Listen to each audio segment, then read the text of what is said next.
Chapter 61. During the Ming Dynasty, the ancient customs were not extremely strict. At least, they did not issue a no exposure order like the Tanggaozong. They also liked to wear skirts, and there were many patterns, such as the moonlight skirt, phoenix tail skirt, acacia skirt, and pleated skirt, made of whole satin. This kind of skirt was flat in the front and had decorative lace around it. The inside was filled with colorful embroidery patterns, and the left and right sides had fine pleats. The most was 150 to 160 pleats. However, they were still not used to clothes like the qipao that exposed the calves. Compared to the thin, revealing skin of modern women, it was impossible to catch up. For this reason, Yang Qindong could be said to have persuaded a lot. It was like a woman's beauty was for others to see. Women were magical creatures in the hands of the Creator, and beauty was their nature. Since that was the case, why not find a way to show it? Wrap it up every day and admire yourself. A woman's true youth was only so many years, and it would pass in a blink of an eye. If they did not cherish it, they would be letting themselves down. Moreover, such a qipao could show a woman's perfect figure. Women who wore qipao generally had to be dignified. They had to stand straight, stick out their chest, and tuck in their stomach. They had to walk steadily, as if they were strolling in the courtyard. When they sat, they had to be upright and not hunched. After a long time, they would all become young ladies of noble families. The advantage was that it could also improve one's personality. Wearing an elegant and beautiful qipao, a woman's heart would be affected, and she would become more demure, elegant, and feminine. Women who were in a hurry or who did not stand properly with 4 legs were not suitable to wear a qipao. Wearing a qipao could also show that they had good nutrition. This was because women who wore qipao needed to have lustrous skin, white with rosy skin, a voluptuous and graceful figure, and delicate skin. Wearing a qipao like this, the clothes fit perfectly and were flawless. If one was sallow and skinny, they would not be able to wear a qipao no matter how good it was. At the same time, the rate of turning heads was high. A gentleman was used for those who understood him, and a woman was dressed up for those who liked her. Wearing a qipao would naturally attract countless eyes of the opposite sex. Who knew, it might even be a marriage decision. In short, the qipao was the clothes that could show the curvaceous beauty of Eastern women. After saying so much, the 4 sisters were somewhat moved, but no one tried it first. In the end, Yang Qindong had no choice but to use his trump card. She said that this was a tool to make money, and in the end, it would be paraded throughout the capital. If the 4 big sisters refused to wear it, how would others know of its benefits? If they couldn't sell it, wouldn't they suffer a loss? How would they be able to pay their monthly allowance? Of course, Yang Hodong just wanted to use this opportunity to help his 4 sisters regain their confidence. If he really wanted to promote it, he could get other open-minded women to wear it. It wouldn't be difficult to get a model team. That way, the effect would be better. Not to mention, once the immortal abode caught fire, the qipao would catch fire as well. He was extremely confident about this. Sure enough, when it came to money, the 4 sisters finally made up their minds. 6th brother had helped them so much, if he was not even willing to pay this small price, it would be too unreasonable. Thus, the 4 sisters, including Qiao Yin, entered the fitting room with red faces and changed into qipaos. Yang Qindong and 4th brother Yang Yang sat in the main hall, sipping tea as they waited to be the first audience. After the time it took for 2 incense sticks to burn, the 5 women finally appeared in the main hall. When they walked out, because it was their first time wearing it, they were naturally a little embarrassed, even a little bashful. However, they didn't know that this made them look even more charming. At least, that was how Yang Qindong saw it. Yang Yang, on the other hand, was staring at them with wide eyes, saliva dripping from the corner of his mouth. It was hard to tell if it was tea leaves or something else. In any case, after the 5 women changed into qipaos, their auras completely changed. They gave off a completely different feeling, as if they were fairies that had descended to the mortal world. 6th brother, there should be more of these things, right? give me a few. I'll have your sisters-in-law wear them when we get home. They'll definitely be beautiful. Yang, who reacted, didn't bother to wipe the saliva dripping from the corner of his mouth. He grabbed Yang Qindong's arm and said anxiously. Yang Qindong, who was being grabbed, hurriedly nodded.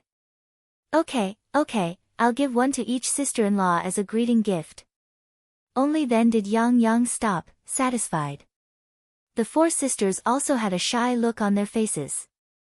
When they wore the kipeos, it gave them a feeling as if they had returned to their youth, so beautiful and bright. Of course, whether or not they had truly returned to their youth was another matter. At least in terms of mentality, they had returned to their youth. For a moment, the five women were unwilling to take off their kipeos. Moreover, their faces were bright and full of smiles. It was unknown how long it had been since such a smile had appeared on their faces. Like the four sisters, Hu Yan also had a smile on her face. Grandfather and father returned to the mansion at noon and were all smiling. Then, the housekeeper came to inform them that the whole family was having a meal tonight. A meal gathering. This kind of thing was common in large clans, but there were basically rules and regulations. For example, it would only appear during major festivals and happy events such as the New Year. But today was not the New Year, nor was it a festival, but they were having a meal together. This could only mean one thing, that something good had happened. Curiosity was human nature, especially for women. Hu Yan asked little Qing to inquire about it and gave half a tael of silver. The same was true for large families. If they wanted to win people's hearts and make more people like you until they were used by you, they had to give benefits. The servants had to live and they had to live. How could they do without money? With half a tael of silver, he quickly found out the whole story from one of Hu Jiangning's personal attendants. It turned out that what Hu Jiangning did today made the emperor happy, and he was rewarded with a spring-embroidered saber. This saber was not an imperial sword, but it still showed how much the emperor valued Hu Jiangning. With a good impression, it would be natural for Hu Jiangning to be promoted in the future. And the reason for the saber was naturally related to Yang Qindong. When the maid little Qing said that it was all because the sixth young master of the Yang clan had sounded the drum, Miss Hu Yan realized that the talent she had been hiding in her heart had actually arrived in the capital. Most importantly, little Qing also found out that it was the sixth young master who had presented the auspicious item today. It was actually a grain that could produce more than 20 dan of grain per mu. This could solve the problem of the common people's stomachs. On the spot, he was conferred the title of the Crown Prince's Chamberlain, a minor fifth-rank official. Miss, the sixth young master of the Yang clan is only 18 years old, but he is already a minor fifth-rank official. This kind of thing seems to only happen during the founding of the country. TSK. This sixth young master is truly formidable. Little Qing really wants to meet this person. Seeing the infatuated look on little Qing's face, Hu Yan pursed her lips and smiled. What's wrong? Is little Qing in love again? Then do you want me to be your matchmaker and talk to him? She originally wanted to tease little Qing, but who would have thought that little Qing would agree without blushing? Okay, little Qing will be the matchmaker. When the time comes, little Qing will be able to marry you. Ah! What?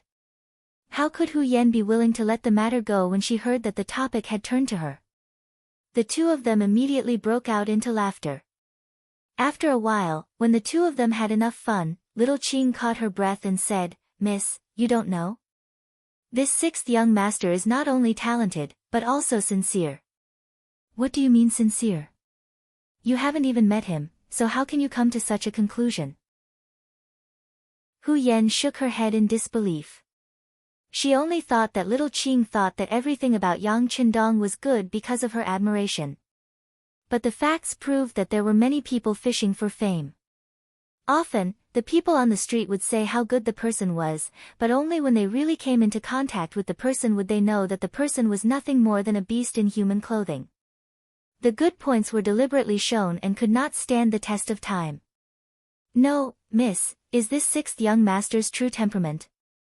You don't know, But just this morning, he went to the vicinity of Lulikang and beat up his seventh brother-in-law.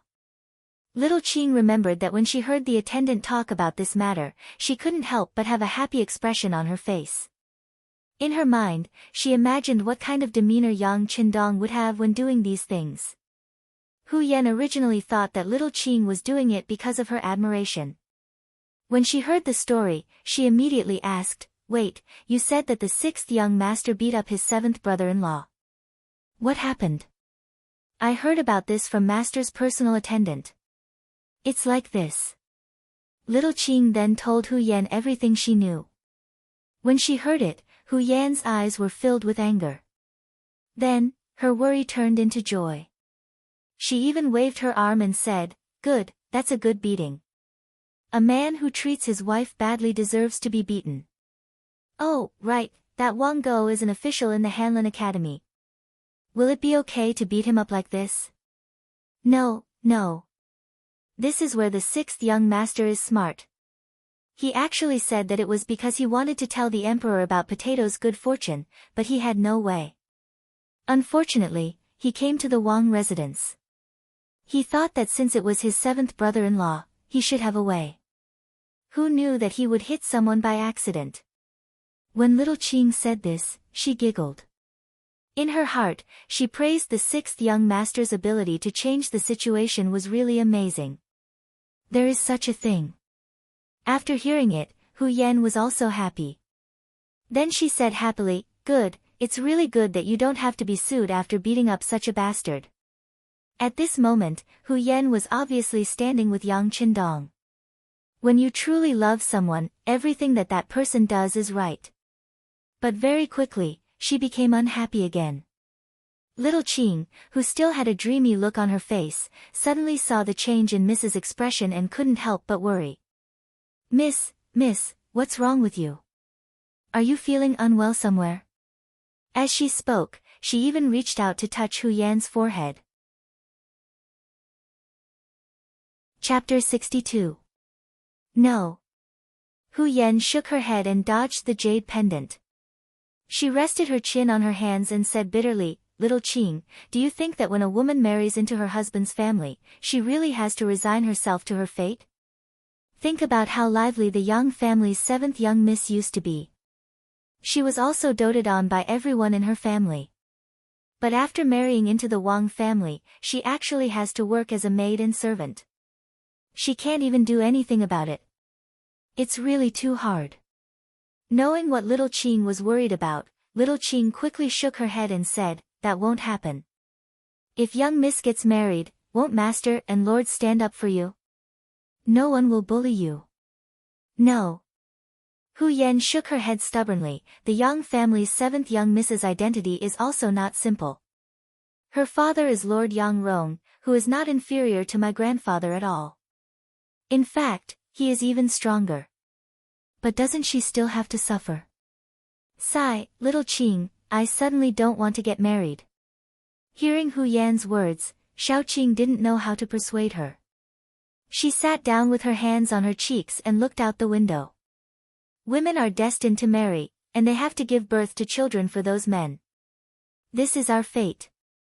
But life is also divided into good and bad. If you really marry someone like Wang Go, then wouldn't your life be ruined? Wouldn't it be better not to marry and be a young lady for the rest of your life? Hu Yan shook her head. This matter had a great impact on her heart. It actually gave birth to a kind of premarital phobia that modern people had. Seeing that Hu Yan was really disheartened, little Qing was afraid. If that was really the case, then master and lord would definitely punish her. What should she do then? Thinking of this, she was also a little terrified. But then, a person's name jumped into her mind. Young miss, you can marry the Yang family's young master. You see, for his sister's matter, he did not hesitate to break the law and beat someone to seek justice. This kind of man should be trustworthy. Marry the Yang family's sixth young master. Is he really worth entrusting your life to? At this moment, Hu Yan began to seriously consider this question. Red Light Street. It was located in the outer city of the capital, near the Chongwen Gate. At night, this place was brightly lit, and countless high officials and wealthy merchants could be seen here. The Ming dynasty had rules that forbade civil and military officials from sleeping at night or going to prostitutes. Every official who slept in a brothel would be flogged 60 times. The matchmaker would be reduced by 1 level, which meant that he would have to be flogged 60 times. Even the person who introduced him would have to be flogged. The sons and grandsons of officials were also punished with 60 strokes of the plank. There was once a commander of Guangdong's Hainan Guard who came to the capital to stay there and prostitute. Shiju, Bengshi Weiyuan Guard. It meant that the people with military positions were not allowed to sleep, prostitute, or marry the musicians of the musical house. Otherwise, they would be transferred to other guard stations. However, even if it was a punishment, he would still receive his salary. There was a song about a woman who did not know the sorrow of her country's destruction. She sang the flowers of the backyard across the river. Dumu's 2 lines of poetry nailed the singers, including the prostitutes, onto the pillar of shame, as if they were born cheap. However, this was just a theory of femme fatale. Who did Shang Nu sing for? Wasn't it all for the meat-eaters who shouldered the rise and fall of the country? If there wasn't anything they wanted to hear, would the singers be so bored as to sing to the water? Sing to the trees? Sing to the wind? To put it bluntly, these poor women were just scapegoats for the incapable and unprincipled men. In this regard, Yang Qindong's view was indeed different from other people's. In his view, existence was reasonable. Just like prostitutes, they had never stopped since ancient times. Just like when the Republic was first established, they disappeared under a serious blow, but didn't they reappear as soon as the economy developed? This was originally a demand. Since there was a demand, there should be a response. As long as it was used well, it could also reduce some crimes. Of course, it should be regulated, such as paying taxes, having regular physical examinations to ensure safety, and so on. Of course, with Yang Qindong's current status, it was impossible for him to bring up these things. That would be looking for trouble. The red light district was different from the ordinary willow alleys. The legal control here was much weaker. Most of the people here had skills, and most of them sold their skills instead of their bodies. Unless they really liked each other, it was another matter. Because of this, there was no need to be so afraid of officials appearing here. Tonight, Yang Qindong came here with the mentality of looking around, and at the same time, looking for talents. As the saying goes, every profession has its own master. What did this master refer to? Of course, it was talent. Just like those female celebrities in the future, there were good ones and clean ones, but what kind of state most of them were in, only they themselves knew. In fact, deep down, they didn't want to become that kind of person, but in the big picture, what could they do? If they weren't taken, there was no show to take. In this way, everyone else was popular like this, and the successors didn't matter. But it was undeniable that no matter how they became popular, they had a certain level of ability and could be considered talents. On the way here from the Yang family village, Yang Qindong had already heard from his 4th brother that there were 2 very famous courtesans in the red light district. They were famous for their skills and were the guests of many distinguished people. Most importantly, they really sold their skills instead of their bodies. To be able to persist in this kind of environment made Yang Qindong admire them very much. The first place he came today was called Jiu Yi Fang. As everyone knew, the ancients said that there were 6 arts: etiquette, music, archery, imperial, calligraphy, and mathematics. It was rumored that the courtesan, Lady Xiang, had 9 arts, especially dancing. Her figure had made many men forget to go home and forget to eat. Just like what his 4th brother said, Lady Xiang was born with a strange fragrance that made people intoxicated. Just by getting close to her, it could make people's thoughts run wild. It was indescribably beautiful. Regarding this, Yang Qindong believed. In the future, he would often hear people saying that a certain person had a body fragrance. This wasn't surprising. It was just that her sweat had a special smell that made people smell fragrant. Even though he had heard of it, he had been busy completing all kinds of missions back then and had never come into contact with such a woman. Now that he had the opportunity, he wanted to experience it. Yang Yang was originally a profligate son. Naturally, he would come to places like Jiu Yi Fang often. However, because he didn't have a lot of money, he didn't feel satisfied every time he spent there. Thus, he didn't leave a deep impression on others. Now that his sixth brother was paying by his side, Yang Yang's face was filled with excitement. Tonight, it was time for him to show off. It was also time for him to spend lavishly. The carriage arrived at the entrance of Jiu Yi Fang. After the carriage stopped, Yang Yang excitedly lifted the curtains and went out. Taking this opportunity, Yang Qindong noticed that the entrance of Jiu Yi Fang was close to 3 zhang wide. It showed how deep the foundation of this place was. At that time, how was a person's ability? It could be seen from the width of the entrance. This was the first impression that Yang Qindong had. After alighting from the carriage, Tiger's Mane and Beta Persei were left behind. Yang San and Yang Si, who were driving the carriage, stayed behind to observe who was coming and going. With the help of his brothers, Yang Qindong, who was also wearing green clothes, walked into the main Jiu Yi Fang with a folding fan in his hand. As soon as they entered the gate, a manservant came to greet them and lead the way. After walking for another 20 steps, they arrived in front of a large courtyard that was 2 stories high. They hadn't even entered the courtyard yet. Before they even entered, they could already hear the chatter of orioles. "Oh, isn't this Master Yang Si?" A well-dressed woman in her 30s was welcoming guests at the door. When she saw Yang Yang, she recognized his identity at a glance. She immediately pretended to be surprised and shouted. Then, a fragrance wafted into Yang Yang's nose and she rushed over just like that. Ha! When Yang Yang saw this scene, he first looked up to the sky and laughed. Then, he naturally allowed the woman to rush in front of him and hold his arm. Casually, he put 5 taels of silver into the woman's wrist. Then, he asked naturally, "Is Lady Xiang here?" Yang Yang had never been so generous in the past when he gave out 5 taels of silver. As a result, the woman in charge of welcoming the guests had a happy expression on her face. She said in a coquettish voice, "Fourth Master Yang's luck is good. Tonight, Lady Xiang will play a song. I'm afraid it will start soon." "Is that so?" "That's good. Just let someone lead the way." Yang Yang smiled and nodded.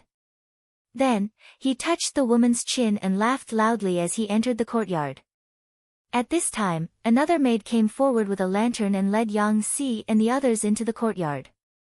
As Yang Qindong walked, he said to Yang Qindong, who was following beside him, "That was the receptionist just now. She is a female artist who is no longer popular. In fact, when they were young, they had some fame. However, now that they are old, they can no longer dance, sing, or play. Moreover, they were born lowly and had nowhere else to go. Thus, they decided to do this kind of business. Speaking of which, they are quite pitiful. Because of this, when the guests have the ability to take care of them, they will usually be given some silver." As if he was afraid that his 6th brother would blame him for giving out 5 taels of silver, Yang Yang explained. "It's fine. 4th brother can do as you see fit. The silver is not a problem." Yang Qindong smiled and shook his head. To him, 5 taels of silver was really nothing. If Gao Xiong and the others went out to rob, who knew how many 5 taels of silver would come into his account? Seeing Yang Qindong's indifferent expression, Yang Yang's heart was filled with confidence. He then said to the young girl who was leading the way, "This prince is not lacking in money. Find a good place, this is your reward." As he spoke, 2 taels of silver were handed over. "Thank you for the reward. This servant will lead you to the best place." Seeing how generous the reward was to her, the maidservant's face was filled with joy, and she became even more attentive as she led the way. The courtyard was brightly lit. Who knew how many candles and lanterns were lit? Just this alone would not be a small expense. Of course, the guests who could come here all had a small amount of money. They could casually give out enough to cover the expenses. Chapter 63.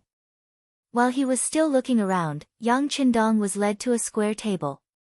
There were some fruits and tea placed on the table, and the location was close to the stage, where the performers were performing. Although it wasn't the closest, it was still not bad. Yang naturally sat down there, and then his gaze began to wander. He accidentally saw a few familiar faces, and waved his hand to greet them. Seeing Yang's obviously flaunting expression, Yang Qindong helplessly shook his head. "Fourth brother, what are you doing?" "Greeting acquaintances." "Sigh, sixth brother, you don't know, but I rarely get to sit in such a position. To be able to sit here, just the table fee is 20 silver taels." Yang explained, and said with some heartache. It seems to be worth it." Yang Qindong also looked around. Looking at the environment, he nodded with satisfaction. He began to compare it with his own renovation drawings, and whether there was anything that could be improved. Seeing that Yang Qindong didn't seem to feel any heartache, Yang relaxed. Although he was his own brother, he was still spending other people's money. It was impossible to say that he didn't feel guilty at all. He felt that he was putting on a show. In order to show that he was here, and mainly to not feel guilty in front of sixth brother, he carefully pointed at the two tables closer to the stage and said, "Sixth brother, do you see the people at those two tables?" Yang Qindong's gaze moved. In his line of sight, there were two young people in their 20s sitting at the two tables. They were dressed in brocade and satin, and had arrogant expressions. It seemed that they didn't care about anything. Knowing that sixth brother was paying attention to them, he laughed and introduced them in a low voice. "The young master in the east who looks a bit older is Su Qingzong. The one in the west is Zhang De." "Oh." Yang Qindong raised his eyebrows. "Are they the descendants of the Duke of Wei and Duke Qing?" Sixth brother is indeed knowledgeable. Su Qingzong was the eldest son of the current Duke of Wei, Su Qin. Now that his health wasn't too good, it was said that he would pass his title to this son. The one called Zhang De is only the second son of the Duke of Qing, Zhang Fu. I don't think he has a chance of inheriting the duke's position. However, I heard that he has a good relationship with his eldest brother, Zhang Mao. I think he should be able to live a comfortable life. In order to please his sixth brother, or in order to have more money to spend, Yang poured out as much as he knew. Yang Qindong nodded as he listened. He knew both of them, and the Security Bureau had done a detailed investigation before. Duke of Wei Su Qin, grandson of the Prince of Zhongshan Su De. At that time, Su De was known as the #1 contributor to the founding of the Great Ming Dynasty. Naturally, his descendants enjoyed an extremely honorable status and glory. However, the later generations were still the later generations, and there weren't any truly capable people. In addition, the previous generations of emperors were worried that their achievements would shock the emperor, so they had always suppressed the use of them, making it even harder for them to achieve anything. At present, Su Qin's health wasn't good, and he was bedridden every day. As his eldest son, Su Qingzong, became more and more popular, and his status naturally rose along with it. As for the other person, Zhang De, he was the second son of the Duke of Qing, Zhang Fu. As mentioned before, Zhang Fu had performed many meritorious deeds and could be considered a famous general. However, with the eunuchs in power, he was severely suppressed. This matter was mentioned in the previous chapter. Regardless, with the protection of the Duke of Qing, he wasn't someone that just anyone could offend. For a mere 9 arts workshop to be able to attract the support of 2 dukes' descendants, it could be seen that this Lady Xiang had some ability. Yang Qindong couldn't help but look forward to it even more. Yang Qindong sat on the chair calmly and took a sip of tea from time to time. Yang Qindong was enjoying himself here. This was his first time in the capital, so he didn't know many people. This saved him the trouble of greeting and feigning civility. Time slowly passed, and the hall grew more and more lively. More and more people were led to the tables by the maids, and slowly, the temperature in the hall began to rise.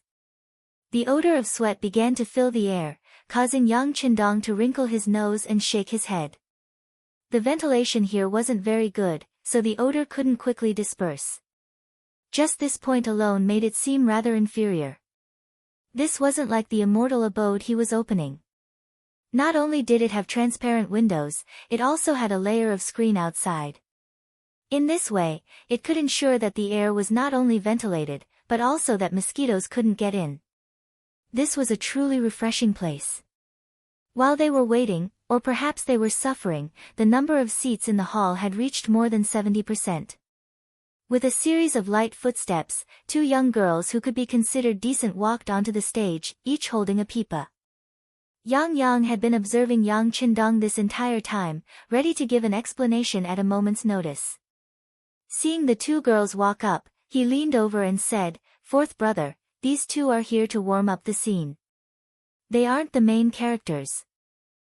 Yang Qindong nodded. In his previous life, this was also how the theaters operated. The warm-up would appear first, and the main characters would only appear for the finale. With the appearance of the two warm-up girls, the hall became much quieter. The two girls bowed, and then the two girls holding the pipas slowly opened their cherry mouths and began to sing. Red dragonflies fly on the branches of the green poplar. When the spiders see him, they spread their webs, gazing at him with infatuation. "Spiders, don't look at me. I advise you not to think too much about this trap. Even if you exhaust your mind, it's just that your webs won't catch up." The style of the song was very slow, and it often took half a day to sing a single line. It was very similar to the Qing opera of his previous life. This was also a famous song with dragonflies at that time. Some people even nodded and shook their heads in appreciation, as if they were reciting the 4 books and 5 classics. But regardless of what others thought, Yang Qindong looked as if he was about to fall asleep. He was obviously used to the pop music of his previous life, and he really couldn't appreciate the song in front of him. The song lasted for nearly an hour. Under someone's praise, Yang Qindong, who was about to fall asleep, was awakened. When he raised his head, the two girls had already bowed and left. In their place was a beautiful woman in her 30s. From Yang Qindong's position, he could see a trace of melancholy in the corner of the woman's eyes. He guessed that it must be a kind of accumulation of life. It was impossible to say that she didn't have any grievances after spending so many years in the entertainment industry. On the contrary, all kinds of people had to be welcomed with a smile, and all kinds of people could make you unhappy. But since she was doing business, she could only welcome them with a smile. After a long time, this melancholy naturally merged with her soul. "Fourth brother, this person is the head procuress here, Cui Na, She was very beautiful when she was young, and even now, there are many people pursuing her. But all this time, she has been clean and has never had an affair with any man. Later on, she was chosen by the owner to manage this 9 arts hall. Speaking of which, she's not an easy woman." Yang, who was at the side, had a chance to show off, so how could he be polite? He envied his elder sister and younger sister in his heart. They could actually get a monthly salary of 1,000 taels from his 6th brother, but as his brother, he didn't get anything. This made him feel that it was unfair, and at the same time, he also had an idea. That was to curry favor with his 6th brother and get more money. At the very least, he had to get close to his elder sister and younger sister and get the money first. As for whether his 4th brother would be looked down upon by others if he tried to curry favor with his 6th brother, he didn't care. The world was big, but money was the biggest, wasn't it? Also, Cui Na has already come on stage, which means that Lady Xiang is about to come on stage. She came on stage to ask for a reward. This is also called asking for a reward. In a while, whoever gives more money may be favored by Lady Xiang. If the opportunity is good, it is also very possible to become a guest. Yang was still there chattering. At this time, there were already people throwing silver taels and copper coins on the stage. One thing to note here was that the Great Ming dynasty didn't have banknotes, and even silver was very rare. The currency used by the Ming dynasty was the precious banknote at the beginning of the Ming dynasty. However, the precious banknote depreciated very quickly, so much so that it was like waste paper, and no one was willing to use it. Private transactions mainly used copper coins and silver, but before the inflow of silver from overseas in the late Ming dynasty, the Ming dynasty's silver stock was limited, and the imperial court prohibited the mining of silver, so the silver circulating in the market was not abundant. The time when the first banknote company appeared in China was about the first year of Daoguang in the Qing dynasty, after 1820. This first banknote company was called Rixing Chang, and it was from that time that banknotes appeared. Without banknotes, it also made it very inconvenient for people to trade when they went out. They often needed to bring a lot of silver or copper coins to trade. Just like now, people wanted to give a reward to attract the attention of Lady Xiang. For a time, silver tails filled the sky and flew onto the stage. Of course, only some small individual investors threw money on the stage. They gave too little, so they wanted to fish in troubled waters. They just wanted to prove that they were also generous people. Because they were embarrassed and had no money, they had this kind of method. For real rich people, there would be a pimp coming to the table with a plate to ask for money. Once he received the money, he would sing loudly to praise the noble status of the person who gave the money. Naturally, this kind of practice could also lead to a kind of competition mechanism, allowing more men to spend a lot of money here, so that they could have a better harvest. The pimp began to move, walking to the front of the table, and the silver tails on the copper plate began to gradually increase. Yang Hodong was watching this scene with interest. This was completely different from what he had imagined, so naturally, he was a little curious. While watching and imagining what kind of mechanism would be used when his restaurant opened, suddenly, he was awakened by a singing voice. "Thank you, young Master Wang, for the 50 taels of silver." Chapter 64. Following the voice, Yang Qindong turned his head and saw a seemingly elegant young man smiling as he placed 5 taels of silver on a copper plate. His gaze drifted around as if he was showing off his height, wealth, and handsomeness to others. Sixth brother, only those who tip over 50 taels of silver will be praised and remembered by Lady Xiang. How much should we tip? Noticing that Yang Qindong seemed to be moved, fourth brother Yang hurriedly added fuel to the fire. In any case, it was Yang Qindong's money. Even if he didn't tip Lady Xiang, he might not necessarily give it to him. Since that was the case, it was better to tip more. In that case, he would naturally be in the limelight. Oh, is there such a saying? Yang Qindong smiled when he heard this. Then, he raised his index finger toward Tiger Mane who was standing behind him. 100 taels. Sixth brother is bold. Yang thought that he understood. Looking at the gesture, he chuckled. Then, he sat down and waited for the turtle slave to come to his table so that he could show off. The turtle slave shouted and sang. Then, he handed the 10 taels of silver on the copper plate and some money from the other people to the little turtle slave behind him. Then, he walked to another table. However, it seemed that his good luck had run out. Or perhaps, most of the people who came today were embarrassed. In short, he didn't drink or sing. When he came to Yang Qindong's table, the turtle slave first lowered his head to show respect. Then, his gaze landed on the table of the 2 high dukes' descendants not far away. To be able to be a turtle slave who came to collect money, he had to have some status. Moreover, he had to have good eyesight. What kind of person could tip how much money, he could naturally tell at a glance. In his eyes, this wasn't Yang's first time here. This was the first time he had sat in such a good position. However, he was afraid that this was the extent of his ability. Perhaps there would be some money, but it definitely wouldn't be too much.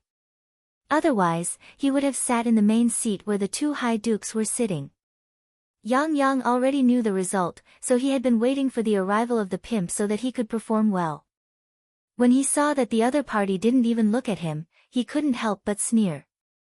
Then, he imitated Yang Qindong and nodded to Tiger's Mane behind him and said, "Reward." Tiger's mane wouldn't listen to Yang Yang, even if it was his fourth young master.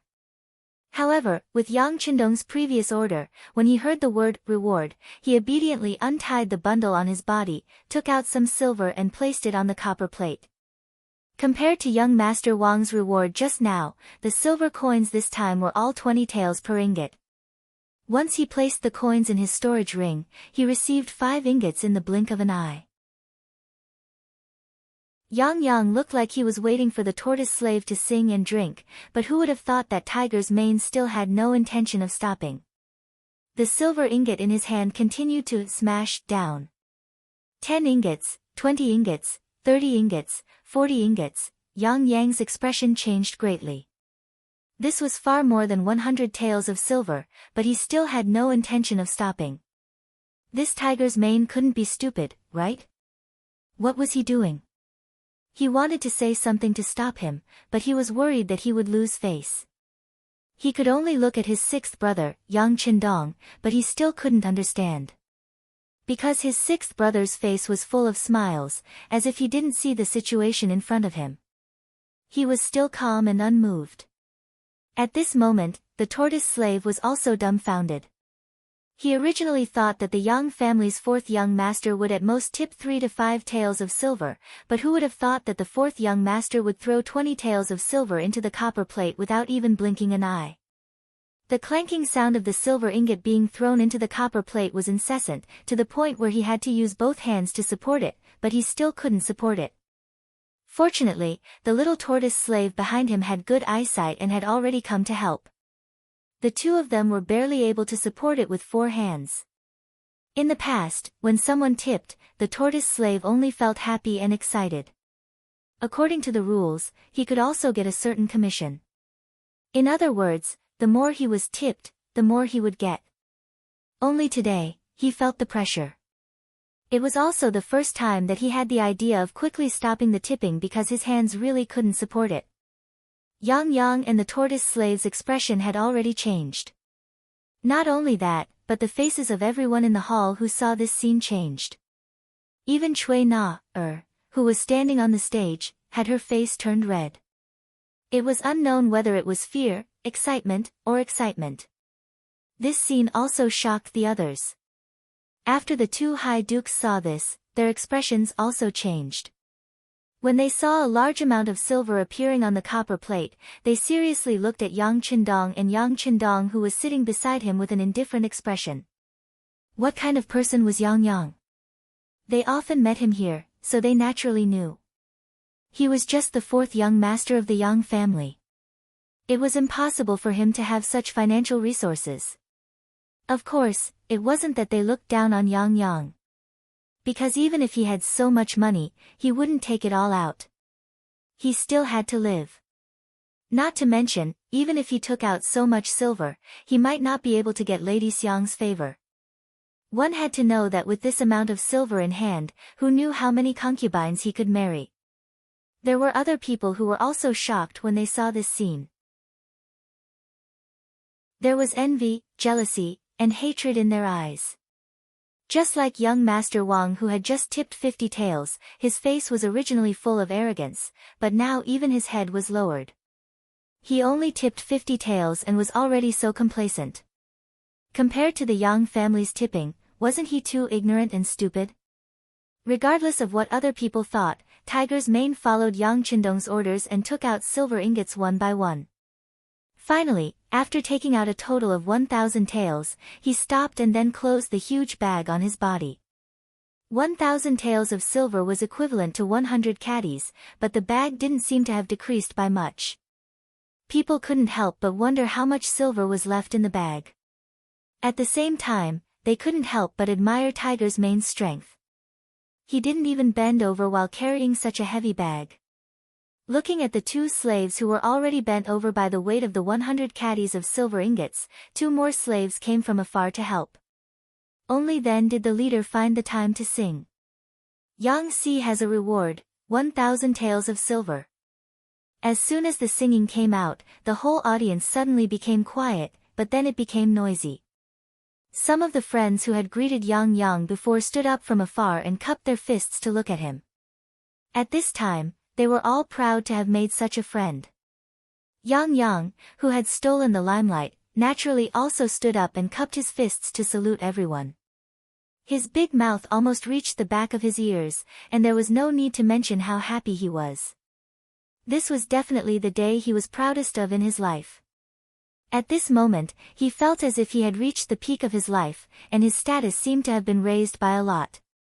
But what he didn't know was that those who were smart didn't even look at him, but at Yang Qindong, who was sitting at the side.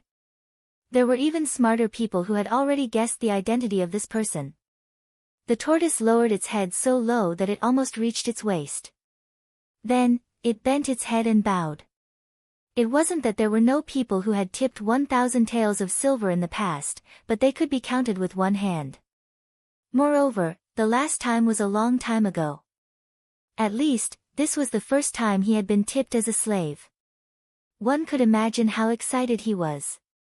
When he thought of the commission he could get, he was so happy that he couldn't close his mouth. Turtle's mane finally left and went to another table. But with Yang, an unpolished jade, in front of everyone, it was naturally difficult for other people's rewards to enter the eyes of others. Even if Su Qingzong and Zhang De each tipped 100 taels of silver, why did they feel that the slaves were so weak when they were singing? After the tipping session, the head of the house, the brothel keeper Cui Na, bowed again and then slowly retreated. She was replaced by a young girl wearing a red muslin dress, who walked on the stage with 4 maids with the same appearance. It was Miss Yang. She didn't do anything, but as soon as she appeared, she immediately attracted the loud cheers of everyone in the hall. Yang Qindong looked up. She was wearing a rose-scented tight robe with sleeves and an emerald green skirt with scattered flowers. Her waist was tied into a big bow with golden silk soft smoke gauze. Her hair was hanging low and was inserted with a jasper phoenix hairpin. Her slender figure was seductive and charming. The first impression she gave to the 6th young master was that she was gorgeous. This kind of person was described by the phrase, gorgeous and indescribable. She was very similar to the young Hong Kong actress Guan Jilin, who gave people a sense of seduction, eroticism, and temperament. When Yang Qindong looked at her, Miss Yang also looked at him. At that moment, their eyes met. At this moment, the 6th young master felt that his heart seemed to beat a few more times. 6th brother, she's looking at me. She's looking at me. This beautiful feeling was quickly disrupted by 4th brother Yang Qindong. He looked like a pig, and his saliva was about to flow out. He kept pulling Yang Qindong's sleeve and kept repeating it. Yang Qindong's thoughts instantly returned to normal. Then, the corners of his mouth curled into a faint smile. He already knew that Miss Yang was powerful. She could easily seduce people's souls. Often, with just a look, she could make a man lose control of himself. As soon as Miss Yang appeared, the scene suddenly became a little crazy. Everyone's eyes were like a rain of arrows, flying directly toward the stage. Miss Yang seemed to be used to this. She still did her own thing. First, she bowed apologetically. Then, a wooden table and a guqin appeared in front of her. Her jade-white hands gently moved forward and landed on the strings of the guqin. Then, a soul-stirring sound of the guqin was heard. In an instant, the whole place quieted down. This was the strength of the courtesan queen. She could suppress the stage in an instant and play a role in suppressing the audience. Following which, her jade-like hands continued to stroke the guqin. Beautiful melodies echoed out and entered people's ears, causing them to feel relaxed and happy. Chapter 65. As her jade-like hands gently plucked the strings, her slender fingers quickly played on the strings. The sound of the zither was sharp and high-spirited, but not abrupt. It was like countless fierce horses galloping fiercely. Yang Qindong was also moved by this beautiful music. At this moment, the sound of the zither in his ears was both high and low. It was deep, gentle, and passionate. Just as the 6th young master was immersed in it, the sound of the zither suddenly changed and turned into a charming tenderness. Lady Xiang finally opened her mouth and slowly said, "Make an appointment with your lover, agree to finish the renovation of the peony platform and peony field when the flower blooms, wait for the flower to germinate and deliver it.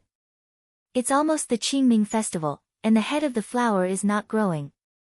Thinking of last year's flower, is about to bloom. Why is it so late this year?" This was a very famous song in the Ming Dynasty, Blooming Flowers. It talked about the love between a man and a woman, and it was even very explicit. As the spectators who were extremely familiar with these songs, they naturally heard everything and nodded their heads incessantly. However, in Yang Qindong's ears, it really made him feel uncomfortable. In addition to the different appreciation of the world, Yang Qindong still thought that such a song was misleading the children by letting a beauty like Lady Xiang sing it. It was like a great singer who sang bel canto. If you made him sing a children's song, how could it give people a good feeling? Yang Qindong naturally shook his head in displeasure. Even Yang, who was beside him, did not notice this scene. Perhaps he was immersed in the beautiful voice of his wife, but there was one person who saw it clearly. It was young Master Wang, who was not far from the table. Young Master Wang naturally had a name. Wang Si, also known as Yitzi, was an editor of the Hanlin Academy, a 7th grade official position. Of course, these were not important. He had a more important identity, which was the eldest grandson of Wang Ji, the minister of the Ministry of Personnel. His grandfather was the heavenly official of the Ministry of Personnel, so one could imagine how bright Wang Si's future would be. Just now, he had been humiliated by Yang. Although he was not a vengeful person, it would be great if he had a chance to get back at Yang. When he was listening to the music just now, he inadvertently glanced at Yang's table. After all, the limelight was taken away by this table. Coincidentally, he saw Yang Qindong shaking his head. He was very sure that this shaking of the head was not the same as the shaking of the head. It wasn't the kind of reaction where they would shake their heads in admiration. Instead, it was a reaction where they didn't understand, didn't agree, and didn't like it. This time, he thought he had found an opportunity. Ignoring Lady Xiang who was still singing, he suddenly stood up from his seat, pointed to Yang's table, and asked loudly, "Brother, why are you shaking your head? Do you dislike Lady Xiang's singing?" Originally, everyone was immersed in the beautiful music. Suddenly being interrupted, and such a loud voice at that, everyone woke up from their state of enjoyment. However, when they saw that the person who flew into a rage was Wang Si, many people immediately stopped thinking about scolding him. Lady Xiang was immersed in singing and was suddenly interrupted, so she was displeased. However, when she saw that it was Wang Si, she knew that she couldn't afford to offend him. However, since she was on the stage, she naturally had to stand up and give her greetings. Then, with a voice as pleasant as an oriole's, she said, "Young Master Wang, I'm really sorry, Lady Xiang, this has nothing to do with you. I'm talking about the person who was dissatisfied with the music. Hey, I'm talking about you. Since you have the guts to shake your head, why don't you have the courage to stand up?" Wang Si interrupted Lady Xiang.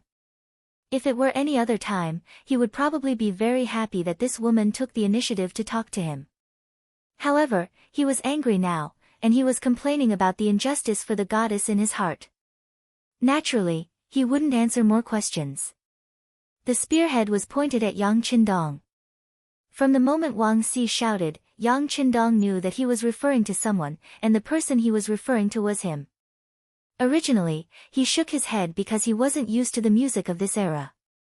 In addition, he felt that with Lady Xiang's condition, singing such a song was really uncultured and beneath his status. However, he didn't expect that he would be discovered and pointed out on the spot. His fourth brother, Yang, had already mentioned Wang Si's identity. He was the eldest grandson of the Minister of Personnel, Wang Ji. With such an identity, it was natural for him to be full of confidence and arrogance. Of course, this was only in the eyes of others.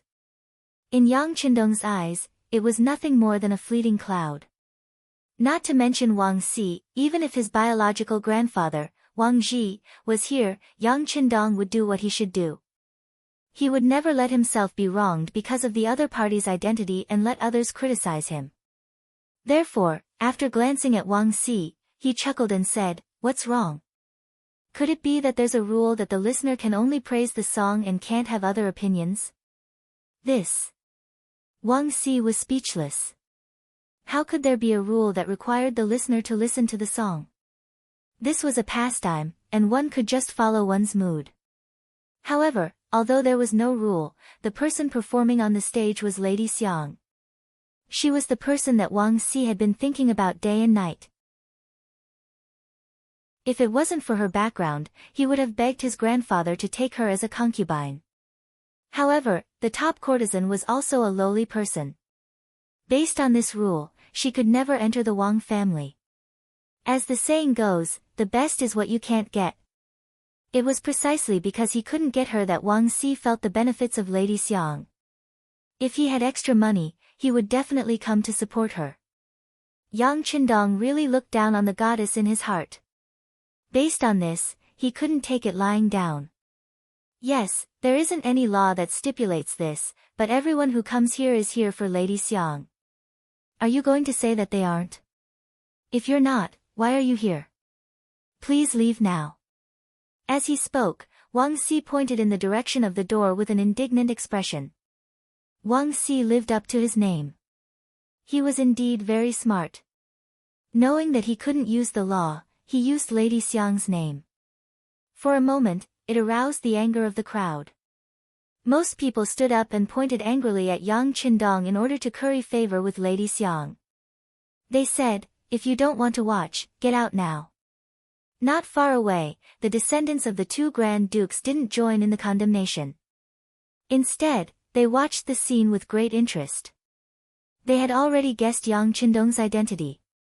It was very likely that he was the sixth young master of the Yang family who presented the great gift to the emperor today.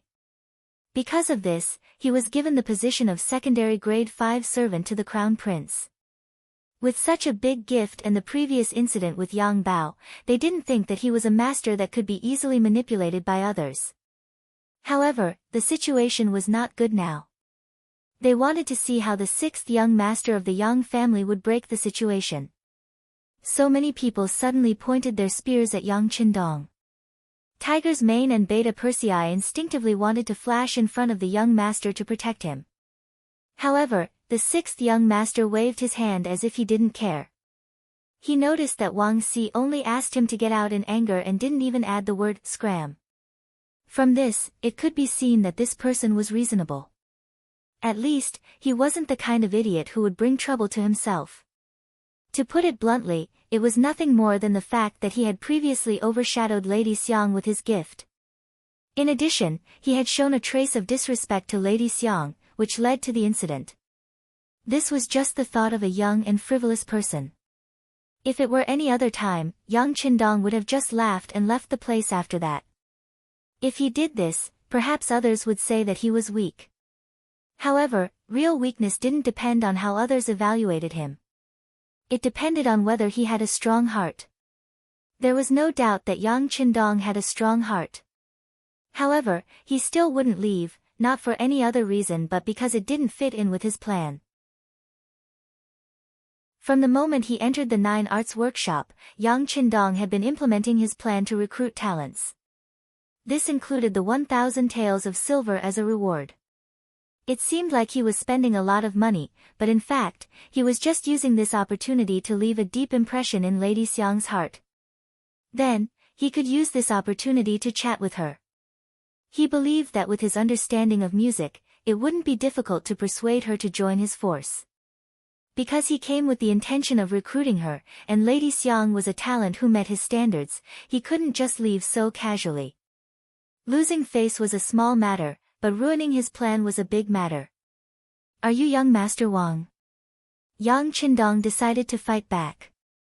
At the same time, this was a good opportunity for him to perform. As long as there was an opportunity, he would grasp it tightly. Yes. Wang Si saw that Yang Qindong wasn't displeased by his words at all. On the contrary, he treated him with respect, so the anger in his heart lessened. "I'm Yang Qindong. Greetings." The sixth young master chuckled and cupped his fists. After announcing his name, Yang Qindong waited to see the changes in everyone's expressions. Reality didn't disappoint him. As expected, many people's expressions changed drastically.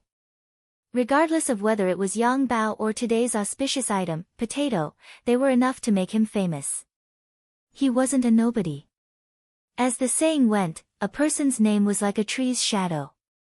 After his name was announced, many people's attitudes changed.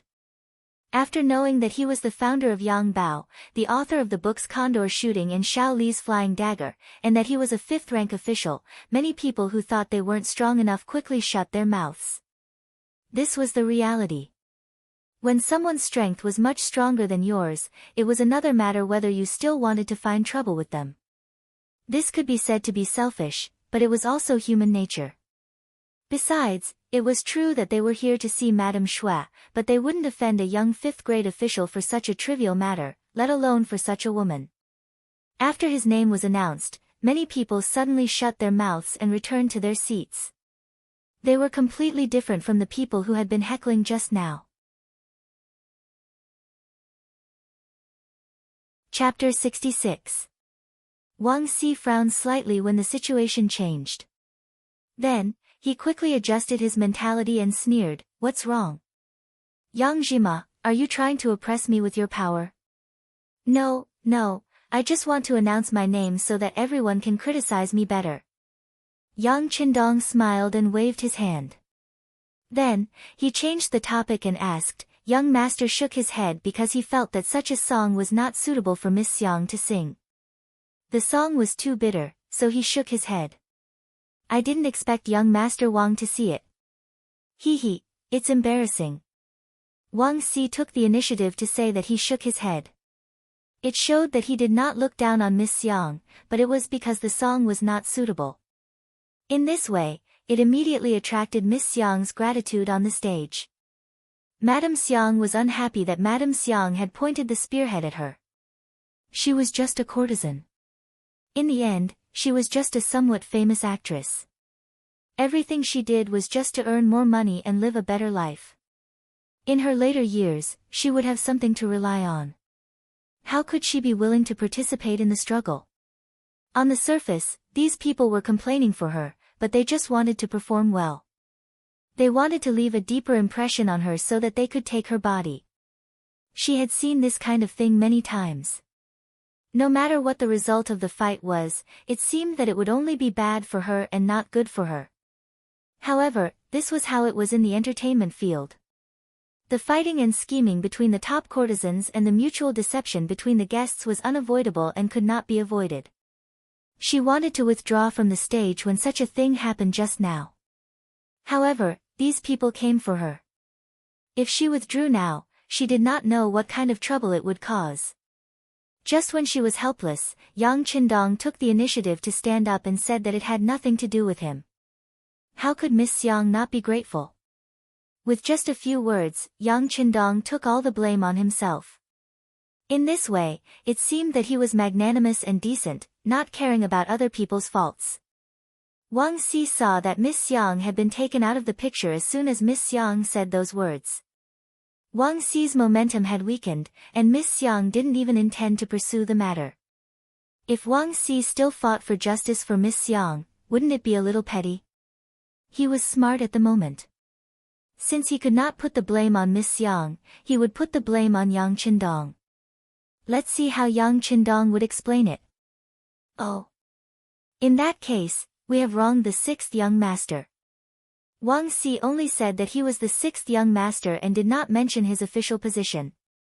This was also smart of him. After all, if he had to call young master Wang's official position, it would only weaken his momentum. But the sixth young master has always been a man of many talents.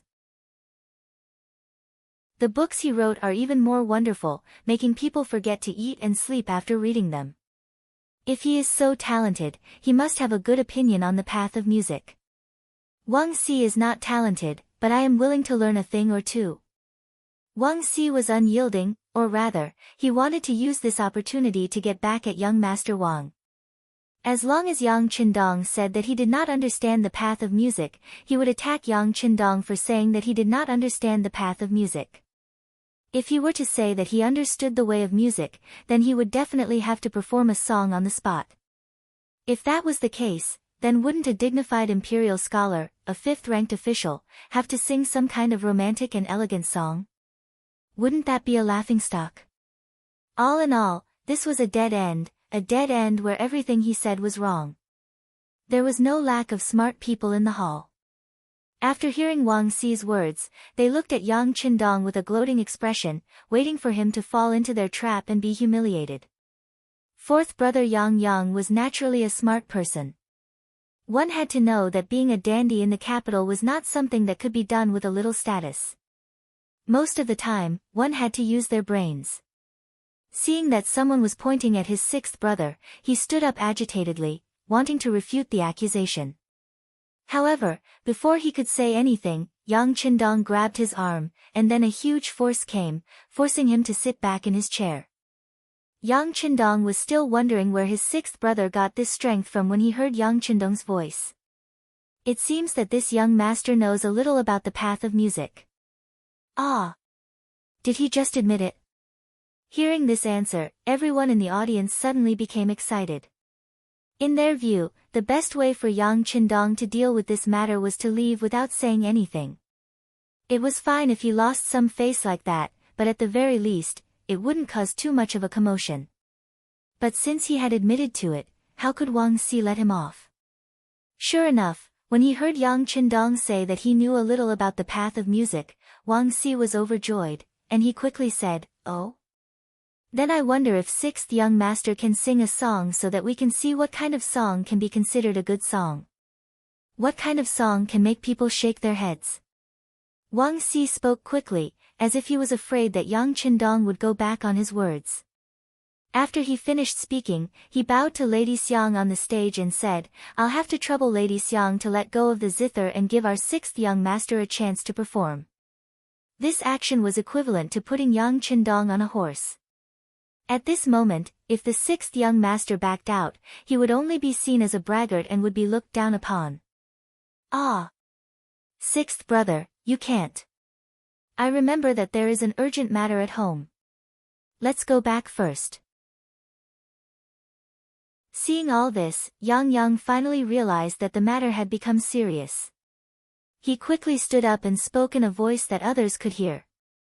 "Ha ha ha!" Suddenly, there was a burst of laughter. Obviously, everyone could see that Yang was looking for a way out and an excuse to leave. Yang's reaction is quite fast. Su Qingzong, the son of the Duke of Wei, who had been sitting at the table and watching the show, laughed with a trace of admiration in his eyes. In his heart, he also thought that this was the only way out for Yang Qindong. Not only Su Qingzong, but almost half of the people thought so. Some of them even looked disappointed because the show was about to end and there was no more fun to be had. Just when everyone thought that Yang Qindong would definitely leave, he suddenly asked, "It's so late. Nothing will happen at home. If there is something, it will be something in your heart." He rejected it. Everyone heard Yang Qindong's voice clearly. Then, they looked at him with eyes full of surprise, curiosity, and even more excitement. Yang Qindong finally couldn't stand the provocation and entered the trap. If that was the case, wouldn't there be a good show to watch? They thought that after tonight, they would be able to boast to their friends that they saw a fifth-rank official of the imperial court singing a love song. That would definitely be a shocking thing. "Sixth brother, you." Yang had already given him a way out and didn't hesitate to attract the ridicule of others. He never thought that his sixth brother would reject his kindness. For a moment, he was stunned and didn't know what to say. On the other hand, Yang Qindong patted his fourth brother's shoulder lightly to express his gratitude for his kindness. Then, he laughed and walked towards the spectators' stand. Yang Qindong's action quickly attracted the attention of everyone present. Some people were still in shock and hadn't recovered from their shock. What's going on? Is the sixth young master of the Yang clan really going up to sing a love song? If that's the case, then there's going to be a big joke. Although there was no rule saying that an official couldn't do that, such a thing was a disgrace to the educated. Presumably, after this matter, someone would impeach him in the imperial court. If something went wrong, it would create an eternal joke that he would be promoted today and dismissed tomorrow. At this time, even Su Qingzong and Zhang De, the descendants of the two marquises, couldn't help but stand up. They all felt the seriousness of the matter. If they were really impeached in the imperial court, as the people present, they would definitely be reprimanded because of this. Later, their father would probably ground them or something like that. On the stage, Lady Xiang had been standing there in shock and didn't know what to do. Of course, she knew what the imperial court's attitude towards them was. She also knew what serious consequences would there be once the sixth young master of the Yang clan, a fifth-rank official of the imperial court, sang on the stage in front of her. If the punishment was light, the 9 Arts workshop would be confiscated and people would be assigned to the musical house, officials, prostitutes. If the punishment was heavy, they would be assigned to the frontier and banished to the army. That would be a fate worse than death. Thinking of these terrible consequences, Lady Xiang naturally stepped forward and wanted to stop Yang Qindong. However, before she did so, the sixth young master showed a confident smile. "Lady Xiang, stand aside and listen to the new song I brought. What do you think?" It seemed that she was infected by Yang Qindong's smile, or perhaps she was forced by his momentum. In short, at this moment, Lady Xiang took several steps back and gave the stage to Yang Qindong, who was in a cyan robe.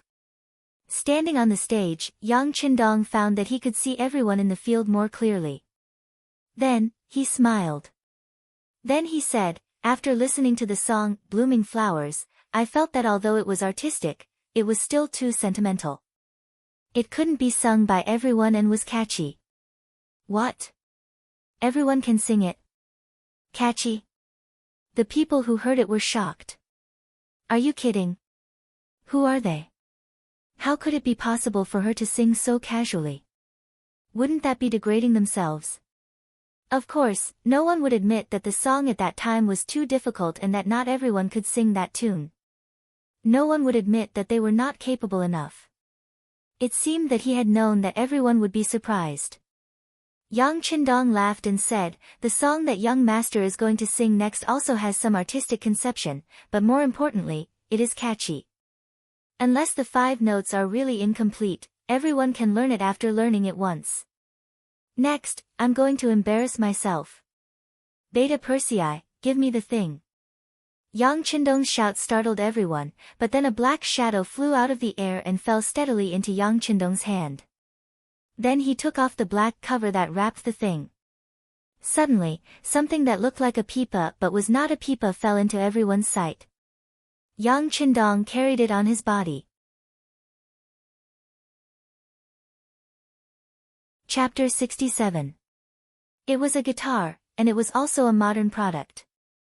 It was something from Yang Qindong's dormitory, and it appeared here together with datsang. As mentioned before, Yang Qindong would act as anyone in order to complete various tasks. He once learned vocal music to get in touch with his target. Now was the time for him to put on a good show. With the guitar in his hand, Yang Qindong's confidence overflowed. He originally brought this thing with him to discuss things with Lady Xiang. Yang Qindong knew that for talented people, especially people like Lady Xiang, money could only be the 3rd most important thing. Love and talent were the most important things for them. Love was something that Yang Qindong couldn't give them now. He didn't even have a wife. If he married a slut first, he didn't know how others would criticize him. At that time, it was really a matter of public criticism. Since that was the case, he could only give them talent. He believed that the beauty of music was universal. Just like the people in the future, there were people who liked Beijing opera and Kunku opera. He did not believe that the songs of the future would not work in this era. The popular and catchy feeling would be unforgettable once they came into contact with it. For example, the few military songs that he taught were already proof. Even if the military songs could be accepted by the people of the current era, he also asked Xiao Yu. She said that the military songs were really good. The beautiful melody was not something that those people of the current era could sing. It was Xiao Yu's words that gave Yang Qindong confidence. That was why he dared to stand on this stage and perform. However, even though he was confident in his heart, Yang Qindong still did not want to use something too advanced to stimulate others in the beginning. For example, if he used Jie Chao's nunchaku, the speed of the singing would probably be too fast. With a hum and haha, people would be confused. If they could not hear it clearly, how could they learn it? Therefore, he had to first use something that was more popular and more accepted in this era. Although it was as distant, at least they could understand the meaning of the words. Today, not only was Yang Qindong going to sing, but he was also going to teach. The people present were his first batch of listeners and students. Now that he had decided to sing, everyone in the hall held their breaths. They wanted to see what the sixth young master, who was known as multi-talented, was going to sing.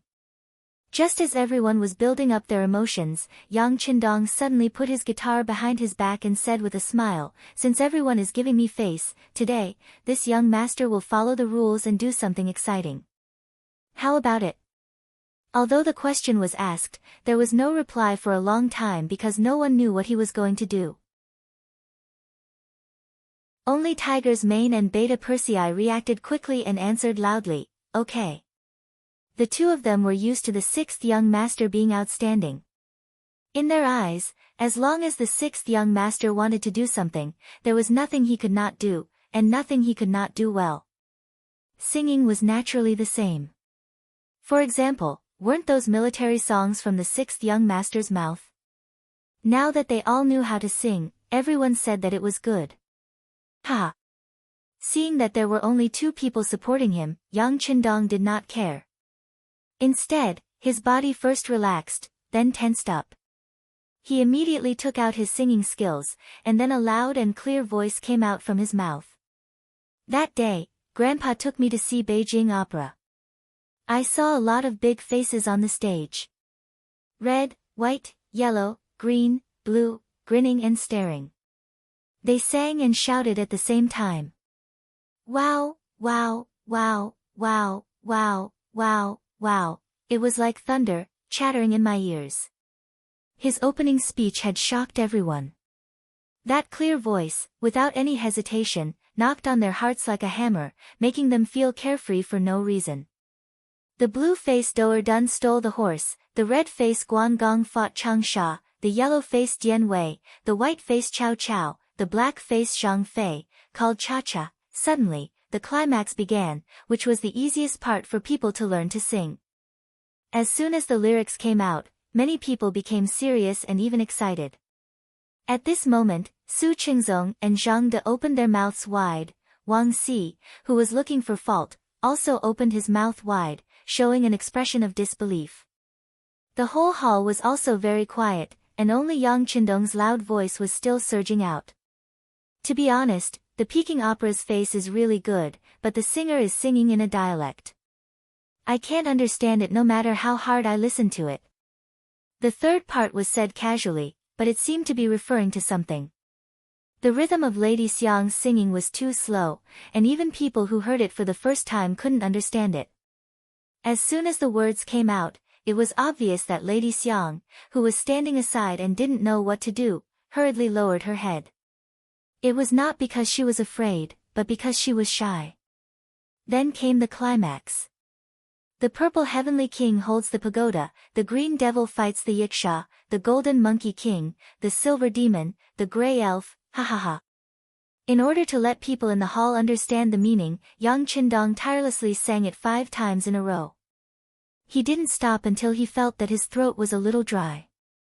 Fortunately, on the 3rd time, at the climax, there were already people singing along. After all, as Yang Qindong said, the lyrics and melody were simple, easy to understand, and easy to sing. By the 4th time, more and more people began to sing along. By the 5th time, more than half of the people could already sing along with the song. Just when everyone was used to the melody and wanted to continue singing until the end, Yang Qindong suddenly stopped. He couldn't sing "Rap Mask" too softly. He really felt that his mouth was dry. Fortunately, there was someone who understood him. Tiger's mane had already prepared tea and was waiting by the side. When he saw the sixth young master stop, he quickly handed him the tea. After Yang Qindong drank it up, he turned around and walked back to the stage. At this time, too many people were still immersed in rap mask.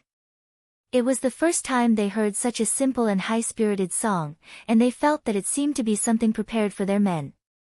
For something like this, what's the harm in singing it in front of others? What's the harm? Just when everyone was still immersed in this passionate rap mask, a very light voice suddenly sounded. After everyone was stunned, they looked at the stage and saw Yang Qindong gently moving the guitar while speaking softly. A long time ago, there was a firearms camp. Song Laosan and his family lived next to them.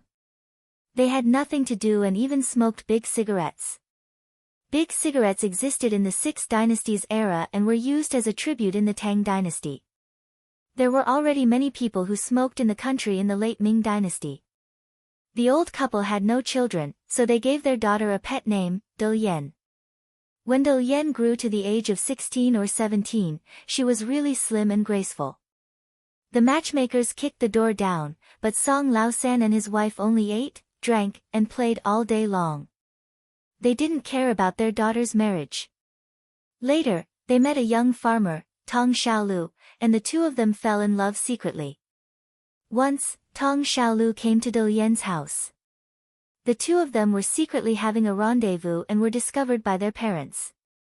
This time, they got into big trouble. It was an insult to their ancestors and a disgrace to their family.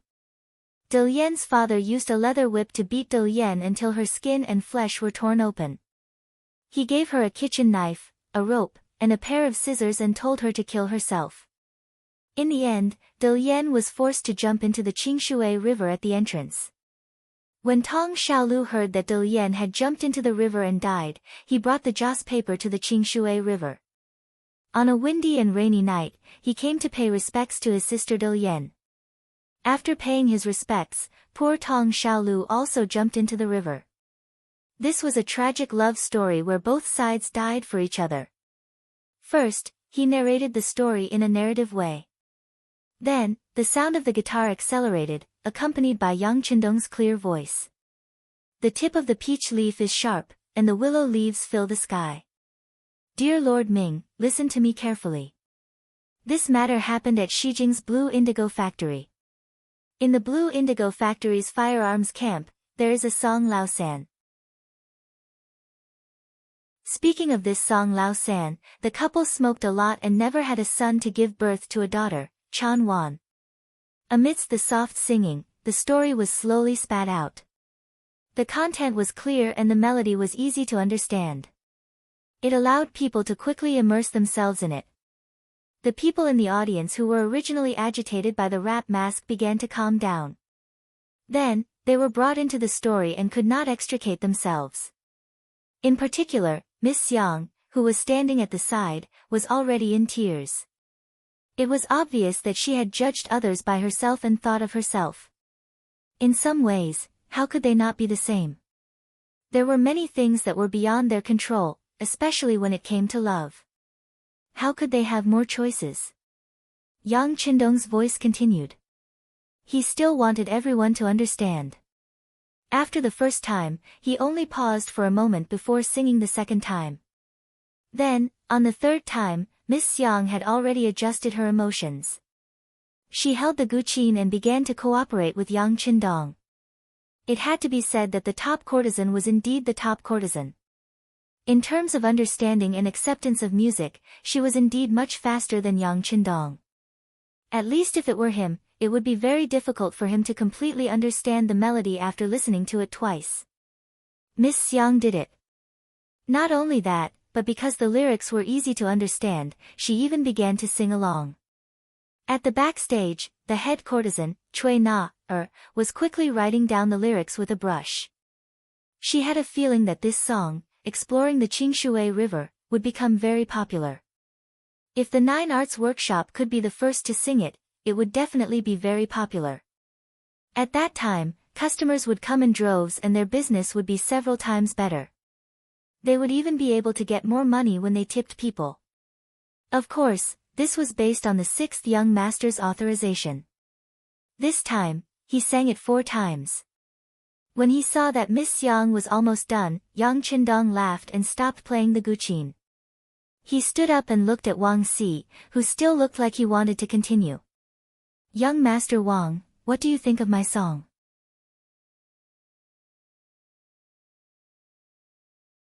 Chapter 68. Alright.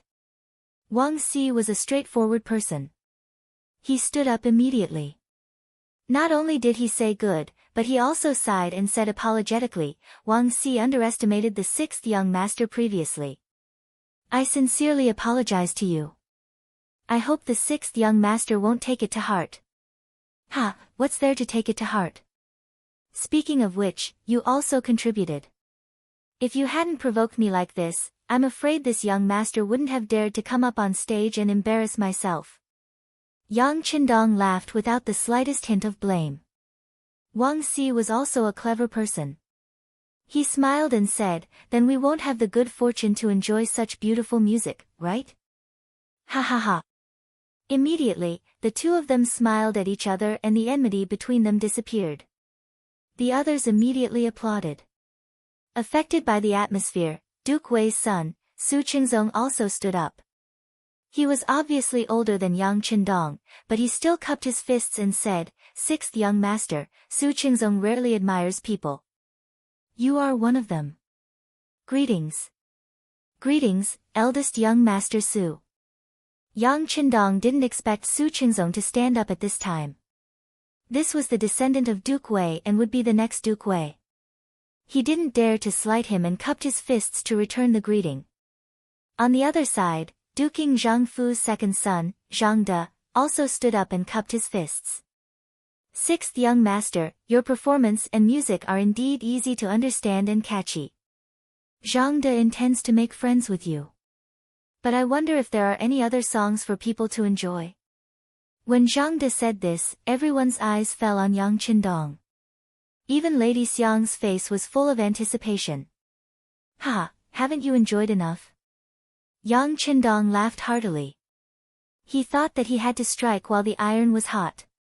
While these people were still able to accept the new music, he should release some more. Immediately, he nodded heavily. "Alright, since that's the case," second young master Zhang also said that we should make friends. "Since that's the case, I'll give everyone a song called Friends." With a smile, Yang Qindong picked up the guitar on his body and began to play it gently. "All these years, I've been alone. The wind has passed, the rain has gone, I've cried, I've made mistakes, but I still remember what I've persevered for. Only when I've truly loved someone will I understand that I'll be lonely, I'll look back, I'll have dreams, I'll have you in my heart." A seemingly peaceful piece of music poured out the bits and pieces of a person's growth process. Then, the voice suddenly rose, and the eyes looked at Zhang De, Su Qingzong, Wang Si, Yang Yang, Tiger's Mane, Beta Persei, and everyone else in the field, singing, "Friends walk together for life, those days will no longer exist. One sentence, a lifetime of love, a glass of wine, friends have never been lonely. Once I call you a friend, you will understand." Every time Yang Qindong's eyes landed on someone, that person could not help but straighten his body. He was excited to receive the sixth young master's gaze. This was one of the songs that made Zhou Huajian famous. Once this song was played, it was naturally unrivaled. After only 2 performances, more and more people below the stage responded. Many of them even had tears in their eyes, as if they had experienced the meaning of being friends again from this song. As soon as the 3 new songs of Rap Mask, Exploring Qingshui River, and Friend came out, everyone looked at Chu Fifan with more admiration in their eyes. No one knew who took the lead to shout, "Dong Shui! East Marshal! One more song! East Marshal! East Marshal!" It was as loud as thunder. The loud voice spread out from the 9 Arts Square, causing the passers-by to stop and look at each other. They could not understand what was going on here today. After the shouting, Yang Qindong kept his guitar and walked down the stage with a big smile. He returned to his table. His fourth brother, Yang Yang, who had been sitting there all this while, was already blushing. When he saw Qindong sitting down, he said, "Sixth brother, you're really something. Once tonight's matter is spread out, your name will be known throughout the entire capital tomorrow." Yang Qindong smiled and shook his head. This was only the beginning. He had only brought out a small portion of the things that he knew, and it had already caused a commotion in the capital. If these people were to take a look at Crimson City, wouldn't their eyeballs fall out? Yang Qindong's expression was calm, but the people in the audience seemed to have been injected with chicken blood. After listening to the three completely different songs, they had gradually accepted this new style of music. There were even a few people who gathered together and began to memorize the lyrics of the three songs. One after another, they chatted happily. Those who did such things were either people without status or people who felt that their status was not good enough. For example, the son of Duke Su, Su Qingzong, the second son of Duke Qing, Zhang De, and the grandson of Wang Ji, the minister of personnel, Wang Si, did not bother to do such things. Instead, they held their wine glasses and walked over to Yang Qindong's table. Those who were able to come to the 9 Arts Square and become regulars here were all people who loved music. The three people who were shocked by the three songs took the initiative to walk over to Yang Qindong's table. It was not because he was a secondary class, rank 5 official at such a young age, but because they admired his talent. The three songs just now allowed them to understand what it meant to be a high mountain and flowing river, and what it meant to be a heavenly sound. It could be said that the appearance of the three songs had completely overturned their understanding of music. At this moment, they were truly impressed by Yang Qindong's talent. Walking over to him was just an act of goodwill. Naturally, Yang Qindong, who wanted to make friends with influential officials, would not let go of such an opportunity. He immediately drank and chatted merrily with the three people. Including fourth brother Yang Yang, there were 5 people in total. They chatted merrily, and laughter could be heard from time to time. Dong Shui, these three songs of yours are truly unforgettable. It's so refreshing. Su Qingzong, who was shaking his head, said with a flushed face. That's right. Compared to the songs I've heard in the past, it's obvious who's better. I'm afraid that I'll have to suffer in the future. Zhang De, the second son of Duke Qing, had a look of pity on his face, as if he was sad that he would not be able to hear such songs in the future. Sai, second young master Zhang, you're right. With Dong Shui around, why would we worry about not being able to hear such beautiful songs in the future? Isn't that right? As Wang Si spoke, he winked at Yang Qindong, clearly saying that if we want to listen to songs in the future, we'll have to look for you. The three people here, one asking and one answering, seemed to be expressing their own opinions, but in reality, they were just testing him. Yang Qindong was well aware of this, but he didn't point it out. Instead, he went with the flow and said, in the future, if you want to listen to music, you can't look for me. No matter what, this young master is still a 5th rank official of the imperial court. If I really do that, those imperial censors will report me to the emperor.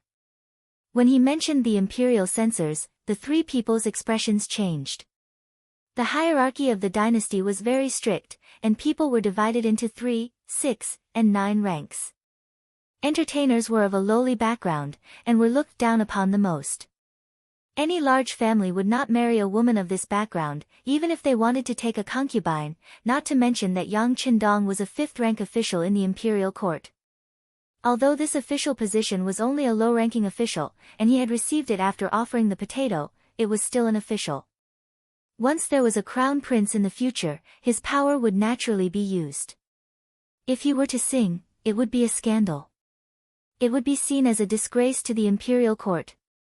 If that really happened, the spittle of the imperial censor would drown the entire imperial court. When that time came, not only Yang Qindong, but the entire Yang family would be implicated. When they thought of the consequences, Su Qingzong and the others could not help but be startled, and then they all shook their heads. Seeing that the three of them knew the serious consequences, Yang Qindong chuckled. Out of the corner of his eye, he noticed that Lady Xiang was looking at him from not far away. Cui Na, who was standing beside her, had an anxious look on her face. The corners of his mouth curled up slightly, and he opened his crescent-shaped folding fan with a swish, gently fanning his elegant and handsome face. Come, drink wine, drink wine. There's wine today, so let's drink in the morning. While calling out to Su Qingzong and the others, Yang Qindong was waiting for the fish to take the bait. On one side of the stage, Lady Xiang clenched her fists. Because she was using too much strength, her slender fingers were starting to turn white. However, she did not care at all. Her gaze was fixed in the direction of Yang Qindong. She pursed her lips and did not speak. She was not as calm as before. Beside Lady Xiang, the middle-aged but still charming Cui Na, was chattering endlessly. Xiang, do you really plan to take the sixth young master as your master? Although his elder sister was also amazed by the 3 songs he played just now, he was still an official and a noble. We are just the lowest performers, and the difference in status is too great. Even if you are the famous Lady Xiang of the capital, if you want to take him as your master, I'm afraid he will not agree. You will only be asking for your own humiliation. Lady Xiang, who had already gathered some courage, clenched her fists even tighter, and there was a hint of struggle in her eyes. However, in the end, she still did not take the step, as if her feet were tied to a boulder. Yang Qindong, who was sitting there drinking wine and chatting with his new friends, noticed that Lady Xiang did not come over in the end.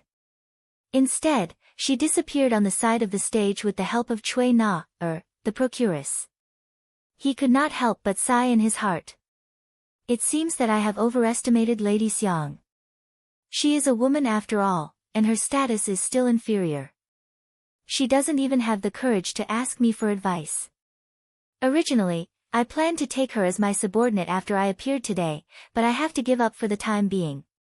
Although the plan had encountered some temporary difficulties, in Yang Qindong's view, it was not a bad thing. At least tonight, he had made a name for himself with the 3 songs. Lady Xiang might have had too many concerns, but there would eventually be bold female artists. Opportunities were always for those who were prepared. After drinking 3 more cups of wine, the sound of the watchman rang out on the street outside the Jiu Arts Workshop. 1 hour.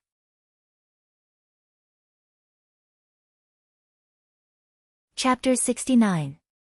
There was a night ban in the Ming dynasty. The rules were clear. Once the drum was rung at 3:00 in the morning, no one was allowed to go out. Only after the morning bell was rung at 3:00 in the morning would the ban be lifted. Those who walked on the streets during the 2nd, 3rd, and 4th night would be flogged 50 times. Those who broke the law after the 1st night ban and before the 5th night ban would be flogged 40 times. As soon as the drum was rung, the guests in the hall began to walk out.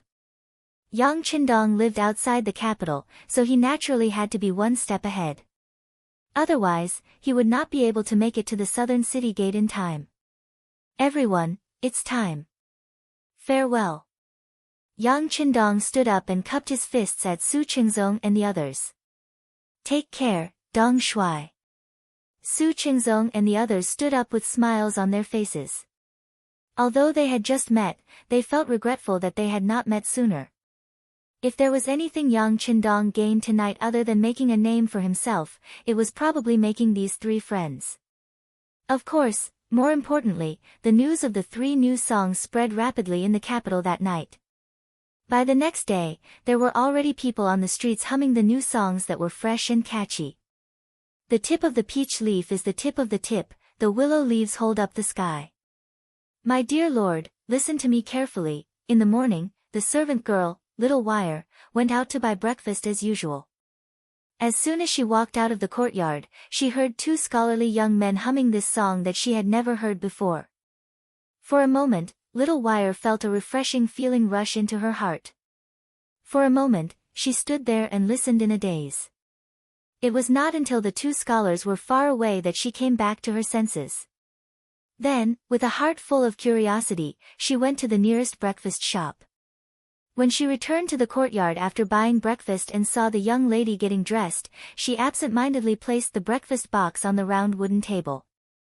Then, she rested her chin on her hands and carefully recalled the song she heard in her mind. Then, she hummed softly. After snorting twice, she shook her head forcefully.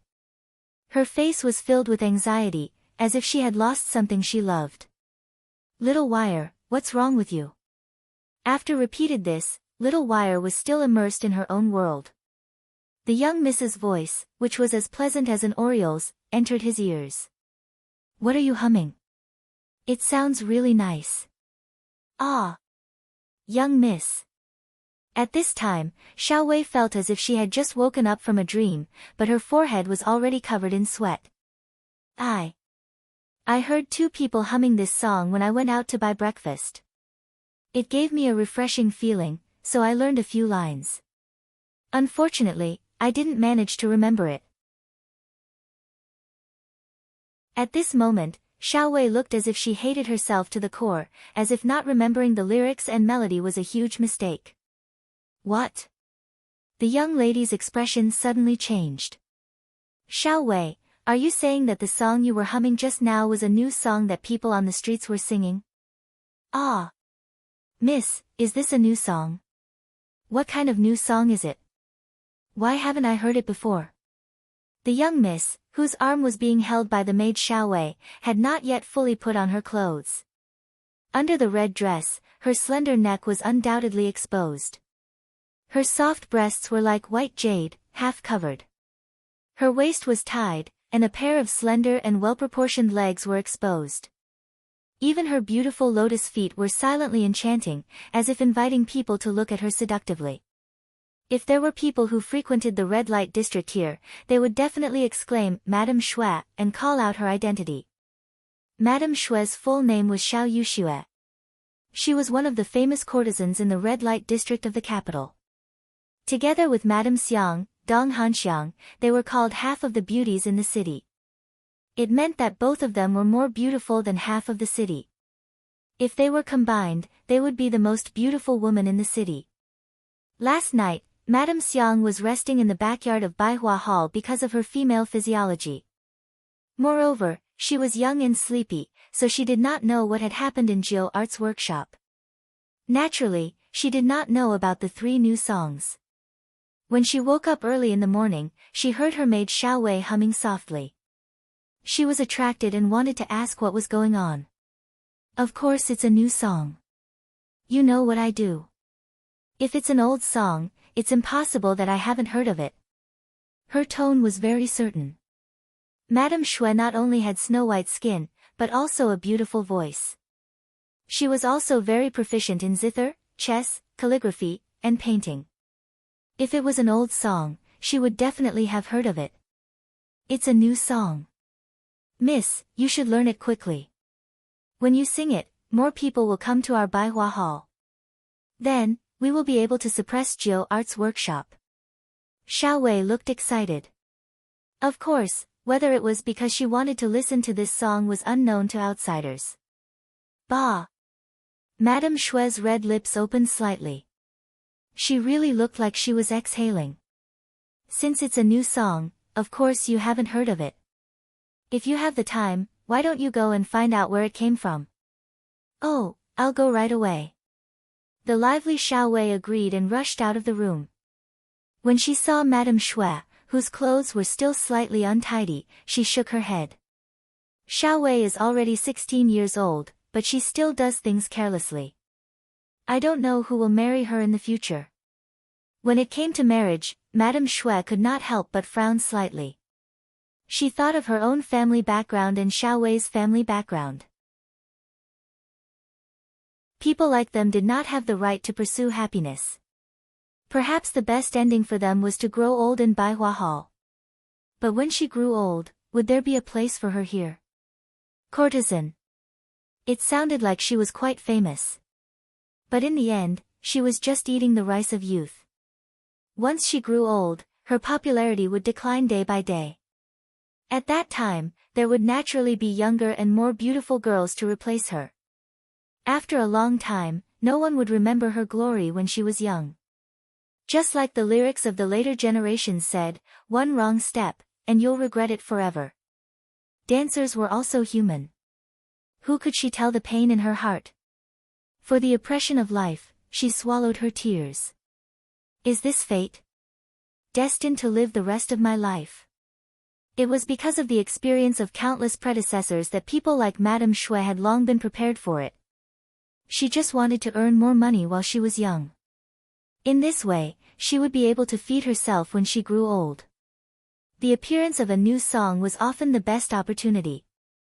It could turn a person from a nobody to a world-famous person. At that time, there would naturally be some rich benefactors. With many followers, it would be the most glorious time of their lives. Madame Shui had a feeling that this song was so fresh and different from what she had learned before. Once she learned it, she would definitely become popular. She must learn this song. In the Hu mansion, Hu Yan got up, ate, and read as usual. Of course, the so-called reading was not the wonderful stories in Yang's newspaper, but the books on women's discipline and women's ethics that modern women must learn. As a woman, she had to marry and spend most of her life in her husband's family. How to be a good wife and take care of the family affairs for her husband was something that most women dealt with in their lives. If one wanted to do something, he naturally had to do it with his behavior. This required a woman to be educated and reasonable, and to learn the 3 obedience and 4 virtues. The so-called 3 obedience and 4 virtues were the foundation of a woman's life. The 3 obedience referred to obey the father before marriage, to obey the husband after marriage, and to obey the son after the husband's death. The 4 virtues referred to virtue, appearance, speech, and work. That is to say, as a woman, the most important thing was moral character, to be able to stand upright. Then it was appearance, meaning that one should be dignified, steady, and courteous, not frivolous and casual. Speech, meaning that when conversing with others, one should be able to casually add meaning, be able to understand what others are saying, and know what one should and shouldn't say. And the way of managing a family. The way of managing a family includes supporting one's husband and teaching one's children, respecting the old and loving the young, being diligent and thrifty, and other details of life. Not only that, there were also things like the 3 principles and 5 elements, etc. It was because of the etiquette and teachings in these so-called books that women's social status was not very high. If she married a man who liked her and was willing to share everything with her, it would be better. At least she still had the final say in the family. But if she met a man who did not know how to care for her, she would be like Yang Qi and Sister Yang, gradually becoming a servant. Hu Yan's grandfather, Hu Ming, was still alive. Although he was not young anymore, he was still healthy and was an important official in the imperial court. He was one of the 5 ministers entrusted to Xuanzong, and also held the position of Minister of Rights. Her father, Hu Changning, was the governor of the brocade guards and held great power. He was in his 40s and was full of vigor. With such a grandfather and father, Hu Yan did not have to worry for the time being. Even if she married into her husband's family, with such a family, she would not suffer any losses. But in the end, she still had to rely on herself. Relying on her mother's family was not a long-term solution. This required Hu Yan to be strong enough in order to live a life without worry. Naturally, things like female morality and female discipline were compulsory homework every day. Perhaps she was spoiled by her grandfather and father, but when Hu Yan read these books, she would feel sleepy. Although she had just woken up not long ago, her eyes were still listless. Her head also seemed to lack some support. From time to time, her head would fall down, but she still managed to hold on, making her look extremely adorable. Young Mississippi, Hu Yan, who was hesitating whether or not to fight 300 rounds with the Duke of Zhou, was instantly awakened by a series of screams. At that moment, the Duke of Zhou was so frightened that he ran off to who knows where. After the screams, the servant girl Xiao Qing rushed into the study, bringing with her a whirlwind. If she ran 100 meters at this speed, she should be able to barely pass.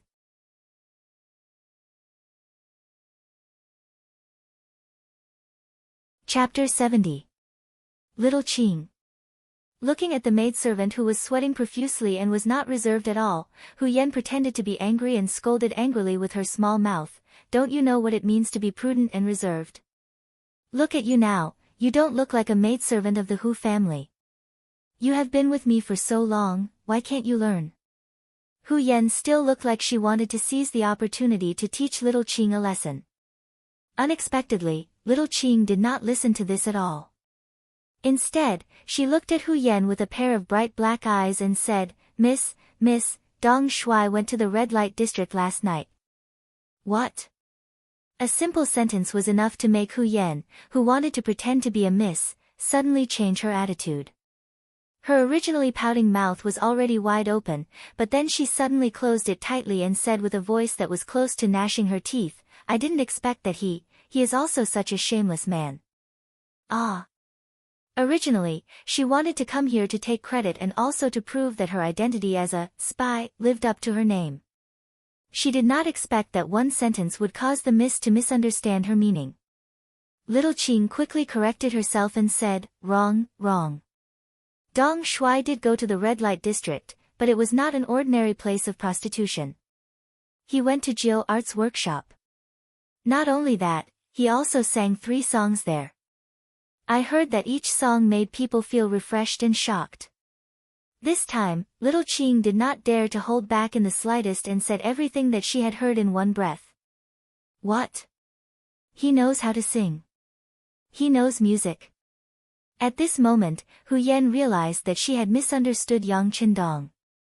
However, at this moment, she would not admit that she was wrong, because her body and mind had been attracted by a better topic. Not only does he know, I heard that one of the songs was about a tragic love story. It was about a long time ago, there was a firearms camp. Song Laosan's family lived next to them.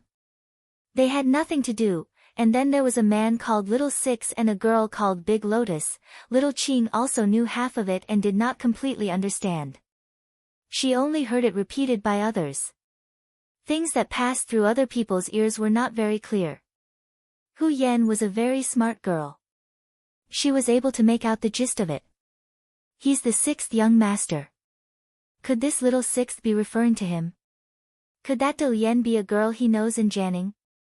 Does he really know how to act out a story for fun? I heard that Dong Shuai not only knows it, but he is also very good at it. After one song, even Lady Xiang, who is famous for her beauty, was ashamed. She took the initiative to give up the stage and retreated. She did not have the face to come out again. Xiaoqing thought about how she had spent some money and heard the story of the scholar who happened to be at Joey's shop last night.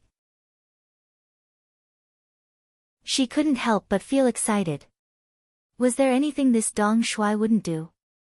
Is there such a thing? Hu Yan's eyes were naturally wide open, and her face was full of joy. She felt as if she had done something great. Of course. I also heard that the top courtesan of 100 Flowers Hall, Lady Shui, who is also famous for her beauty, has rushed to Yang village in the south of the city in a sedan chair. She said that she wants to be apprenticed to a master. The more little Qing spoke, the bigger her eyes became. That was an expression of being honored, as if she was the one who had been acknowledged as a master. Hu Yan, who was listening in riddles, immediately blushed when she heard that Lady Shui was going to Yang village to be apprenticed to a master. Shameless. How can Dong Shuai accept someone like her as his disciple? If she can't go, she will just be asking for trouble. As if she had made an assertion, Hu Yan said, Dong Shuai can sing at home if he knows how to sing. Why does he have to go to Jiu Art's workshop? Isn't he afraid that the imperial censors will impeach him? As she spoke, she put her fist to her lips as if she was anxious about something. When little Qing saw this scene, she immediately laughed out loud. Miss, who are you to Dong Shuai? Why are you so anxious for him? I am him. When Hu Yan said this, she suddenly realized that she had been tricked by little Qing. Her face immediately turned red. She clenched her fist and, fiercely, chased after little Qing. For a moment, the two young women started a marathon competition in the study. In the imperial court, the officials were in a good mood today. It was probably because they saw the high-yield grain that could produce more than 20 dan of grain yesterday, which solved a big problem for the development of the great Ming dynasty. Now, everyone was smiling. Even colleagues who were not close to each other nodded to each other when they saw each other, which was rare for them to be magnanimous. Zhu Qizhen was also in a good mood. Last night, in Empress Qian's bedroom, he was really praised. Speaking of Empress Qian, she was really well-behaved, virtuous, and gentle. She was born in Haizhou. Her father, Qian Gui, was a military commander. She was made empress in 1442. From then on, she only had one person in her eyes, Zhu Qizhen. In other people's eyes, Zhu Qizhen was Emperor Yingzong. But in Empress Qian's eyes, he was her husband, her sky. She dedicated all her love to this person. In the history of the Great Ming Dynasty, Emperor Yingzong was captured by Yes Hen during the Tumu Rebellion. In order to welcome Yingzong back to the court, she sent out all the assets in her palace. Every day, she mourned and prayed for the gods to bless Yingzong. When she was tired, she would lie down on the ground, which caused one of her legs to be disabled. She cried all day and cried until one of her eyes was blind. Later, Emperor Yingzong returned to the capital and was imprisoned in the Nangong Palace. During this period, life was difficult. Empress Qian used hand knitting to support the two of them. This lasted for 7 years. After Zhu Qizhen died, he was afraid that Empress Qian would be bullied by imperial concubine Zhou. He specially ordered Empress Qian to have the honor of being buried with me after she passed away. It could be said that Empress Qian was a model of virtue. Normally, it was very difficult to get such a person to flatter him and say a few words of praise. However, after seeing the potatoes at Yangjia village, Empress Qian acted out of character. She praised Yingzong endlessly, saying that it was because the emperor was virtuous that he was bestowed with such a high-yielding and auspicious item. She said that Yingzong should devote himself to state affairs and work hard for the prosperity of the great Ming dynasty. After receiving Empress Qian's praise, he was much more enthusiastic and proactive when serving the emperor in bed. This caused Zhu Qizhen to wake up in the morning with a face full of radiance. He was unable to contain his joy and was in a good mood. When the emperor's mood was good, the officials were naturally happy as well. During the morning court, the officials became much more amiable. Some of the matters that were reported seemed to have been resolved satisfactorily. Nearly 2 hours passed. Yingzong was several times more efficient than usual and dealt with several major matters in succession. When he saw that the officials were satisfied, Yingzong was also happy. Zhu Qizhen himself liked this kind of scene where everyone was happy. Wouldn't it be best for everyone to be happy? Good. The atmosphere in the court today is very good. The emperor and his officials are of one mind. Zhen is very happy. Zhu Qizhen said with a happy and satisfied expression. After saying this, he raised his right hand. This was his usual action. He was preparing to end court. Just as Wang Zhen, the head of the ceremony directorate, was about to shout, "End court," a person suddenly walked out of the room.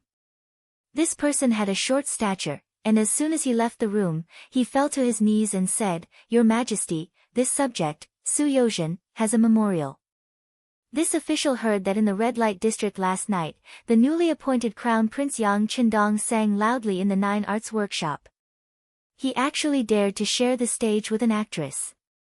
This is truly a disgrace to an official. This official asks the emperor to punish him.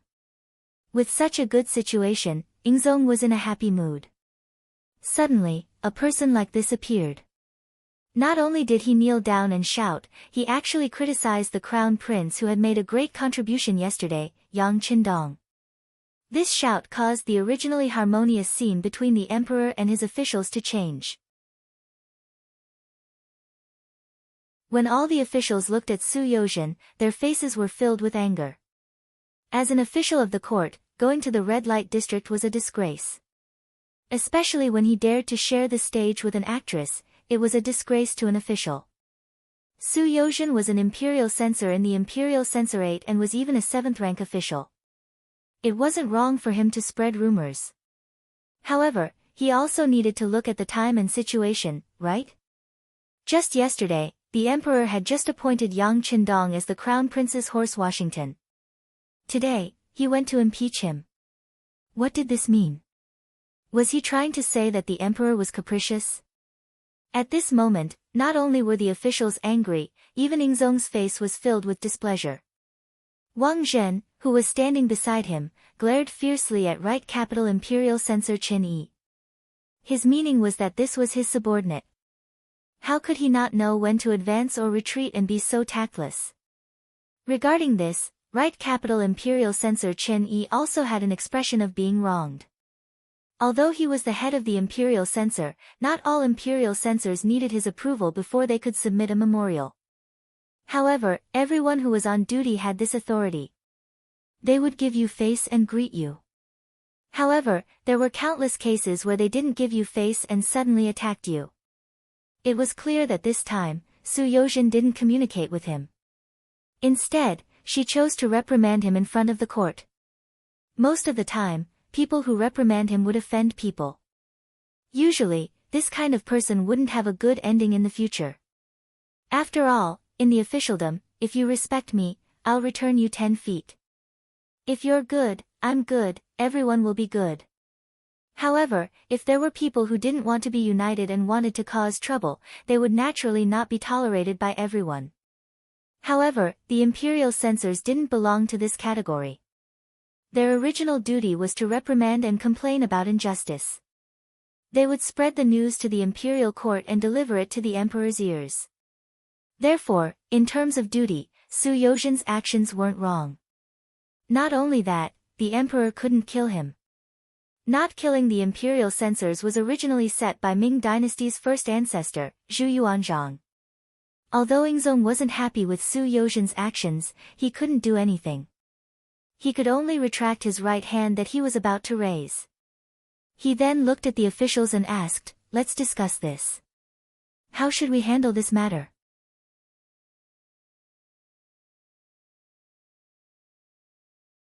Chapter 71. He said handle, not deal. This in itself was a clear indication of Yingzong's attitude.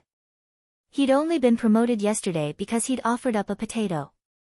If Yang Qindong hadn't been so young, a minor 5th-rank position would have been a bit too light.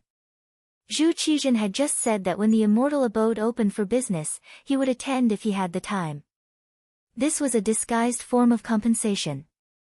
All of the officials were well aware of this, but none of them objected. After all, this was what Yang Qindong deserved. But it had only been a day. No. It hadn't even been 24 hours yet. Yet someone was already impeaching Yang Qindong. How was this a memorial? This was clearly a slap to the emperor's face. As the saying went, if the lord was humiliated, the subject would die. All of the officials knew that they had an obligation and a responsibility to absolve Yang Qindong today. Otherwise, if they judged others by their own standards, wouldn't it be possible for them to be rewarded one day and taken back the next? Regardless of whether the lips were gone, the teeth would feel cold, or whether officials would protect each other, the officials had no choice but to stand in Yang Qindong's shoes. However, before the officials could think of a way to express their stance, another person stepped forward. When he stepped forward with his ceremonial tablet in hand, the officials knew something was wrong. Some of them even revealed anxious expressions. Reporting to Your Majesty, this subject Yu Qian agrees with Governor Su's request. As an official of the court, he should strictly abide by the law. However, not only did he wander around the brothels, he even dared to sing on the same stage as an entertainer. This is truly a loss of face for us court officials. Your Majesty, please issue an edict to punish him. As he spoke, the proud left assistant minister of the Ministry of War, Yu Qian, knelt on the ground and bowed. Yu Qian, courtesy name Tingyi, was from Qiantang. He had studied diligently since his youth and had lofty ambitions. He admired Wen Tianxiang's integrity and had kept Wen Tianxiang's image at his side for decades. This Yu Qian was not the great master who smoked, permed his hair and drank wine, but he was actually one of the loyal and famous ministers of the Ming dynasty. He attached importance to reputation and integrity, to fame and fortune. When he died, his family did not have any wealth left. He attached importance to dying for a benevolent cause, to death. After the Tumu Fort rebellion, he fought to the death in Walla without retreating. He attached importance to the country, to the emperor. After the Tumu Fort rebellion, when we elected Zhu Qiyu as the emperor, we claimed that we were doing it for the sake of the country, not for our own personal interests. Yu Qian was so strong that even Wang Zhen couldn't do anything to him. He was one of the few officials who made Steward Wang feel helpless. At this moment, he stood out and supported Su Youzhen, making the situation even more complicated and serious. This subject has a different opinion. The Minister of Revenue, Wang Zhua, stepped forward, as if he was afraid that there would be other officials who would agree with him. Zhu Qizhen, who was frowning, suddenly heard an official say that he had a different opinion. He was startled and said, "Speak." "Your Majesty, although the Nine Arts Workshop is in the red light district, it is not a place where one can seek pleasure. It can be considered a pure land. Yang Shima going there isn't a violation of the rules." Wang Zhua spoke first, separating the Nine Arts Workshop from the red light district. This was his excuse. Secondly, of the 6 arts of a gentleman, there is the word music. Yang Shima created Yang Bao and his many talents have long been known to the world. It is nothing much for him to sing a few songs. On the contrary, this subject feels that this is because he understands the affairs of the people and can show the style of a minister. A minister is omnipotent and knows everything. Thirdly, Yang Shima is still young and has just entered the capital. It is inevitable that he would be attracted by the prosperity here and do some inappropriate things. This is completely understandable. With these 3 points, this subject pleads for Your Majesty to be merciful and not punish Yang Shima to show Your Majesty's magnanimity. After speaking, Wang Zhua kowtowed to the ground and shouted, "Long live the emperor," before kowtowing again. The moment Wang Zhua stepped forward, the Minister of Personnel, Wang Zhi, stepped forward as well. This morning, his grandson, Wang Si, came forward to pay his respects. Kneeling on the ground, he recounted the events that happened at the Nine Arts Workshop in detail.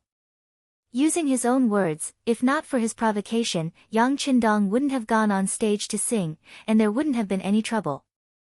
If the censors were to impeach him, he hoped that his grandfather would speak up for him. Otherwise, if Yang Qindong were to be punished, as an accomplice, he wouldn't be in a good position either. After hearing the story, Wang Zhi was infuriated. This grandson of his was good at everything.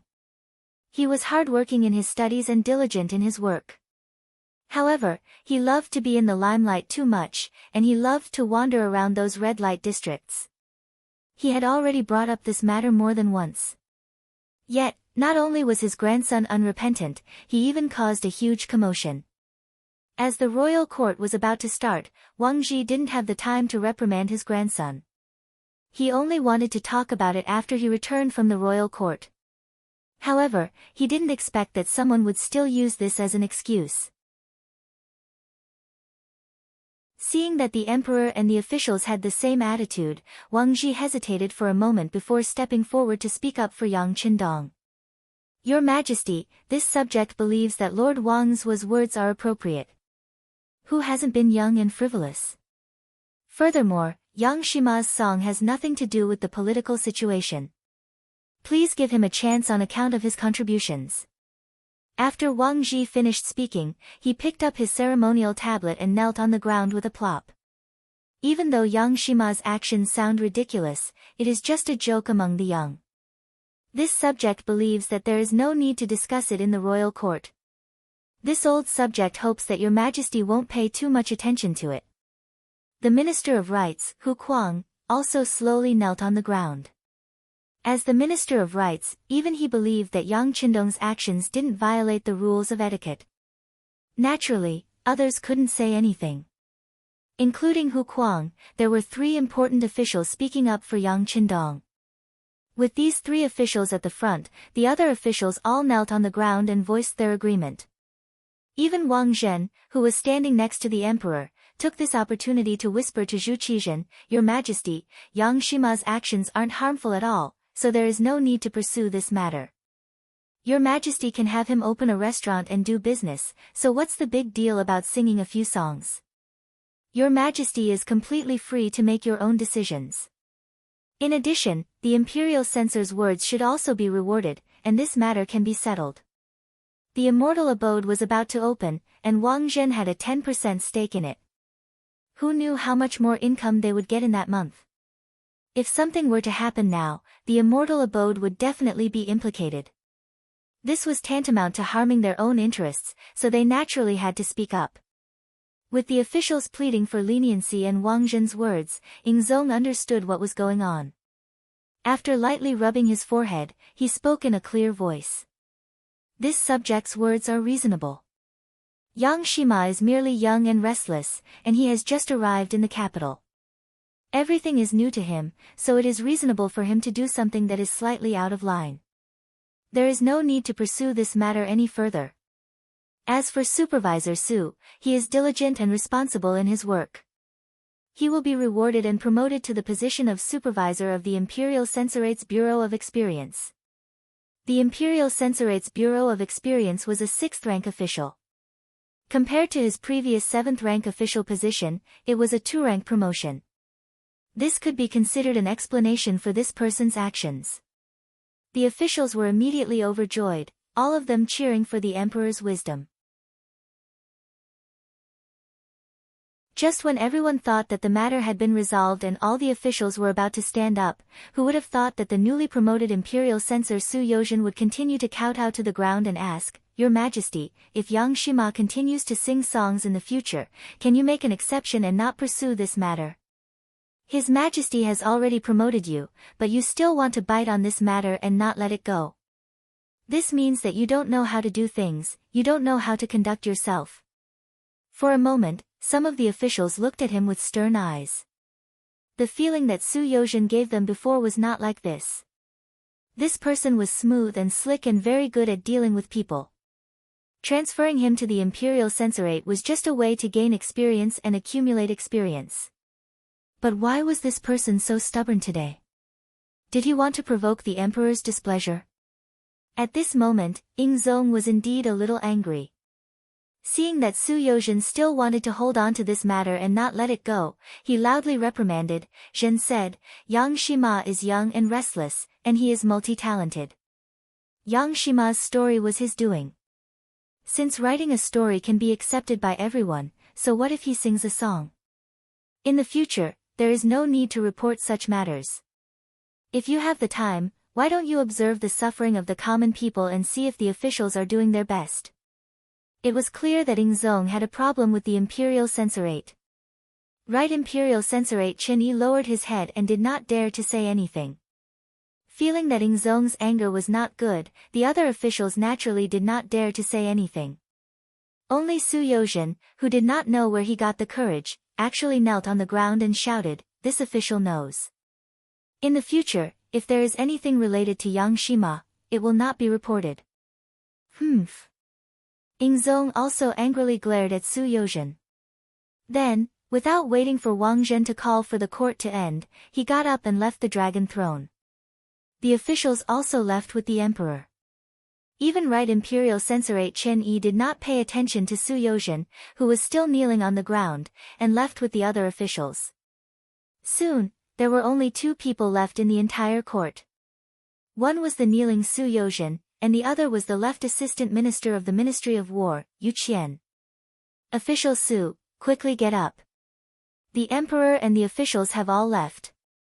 Reaching out his hand to help Su Yozhen up, Yu Qian's face was filled with admiration. Yu Qian was upright and plain-spoken. Even with Wang Zhen's power, he did not lower his head, and the other party could not do anything to him. It was very difficult to make such a person admire others. But now, Su Yozhen did it. Being helped up by Yu Qian, Su Yozhen was flattered. Official Yu, many thanks, many thanks. Official Su, there is no need to be like this.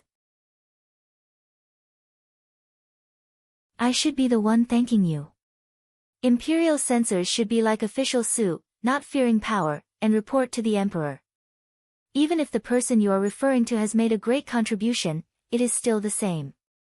When he said these words, Yu Qian's words were righteous, and his face was solemn. Not only did he say this, in fact, he had always done things this way. However, he did not notice that at this moment, Su Yozhen's face was filled with shame. Only he himself knew why he would do such a thing today. His heart was far from being as pure and holy as Yu Qian seemed. On the contrary, it was extremely dirty. It was just that it was not enough for people to understand. Official Yu is too modest, too modest. Drenched in cold sweat, Su Yozhen was afraid that he would unknowingly give himself away if he stayed, so he cupped his fists and bid farewell. Yu Qian was left standing alone in the court, his gaze seemingly piercing through the imperial city, piercing through the capital, and reaching the Yang clan manor in the southern part of the city. Yang Qindong, Yang Qindong, first you made a report to control the direction of public opinion, and then you made such a ruckus the moment you arrived in the capital. Just what are you thinking? Are you an official or a merchant? Are you loyal or treacherous?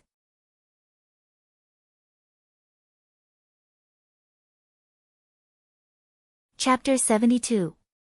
Yesterday could be said to be a busy day. In the morning, Yang Qindong first beat 7th brother-in-law Wang Go, then beat the drum of the imperial court, went to the imperial court, saw the emperor, and presented him with the auspicious and high-yielding potato. In the afternoon, he saw his eldest brother, second brother, and the others, whom he had not seen for a long time. In the evening, he went to the red light district, 9 arts workshop, and made 3 astonishing songs.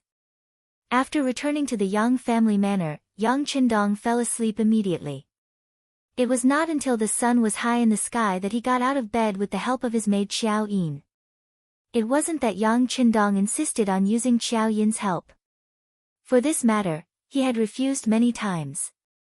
Until one day, Xiao Yin cried in front of him and asked if the young master didn't want her anymore. This caused Yang Qindong to have no choice but to give in. It had to be said that the men of this era were very fortunate. After tidying up properly, the kitchen maid Yi Qiu had already prepared breakfast on the round table.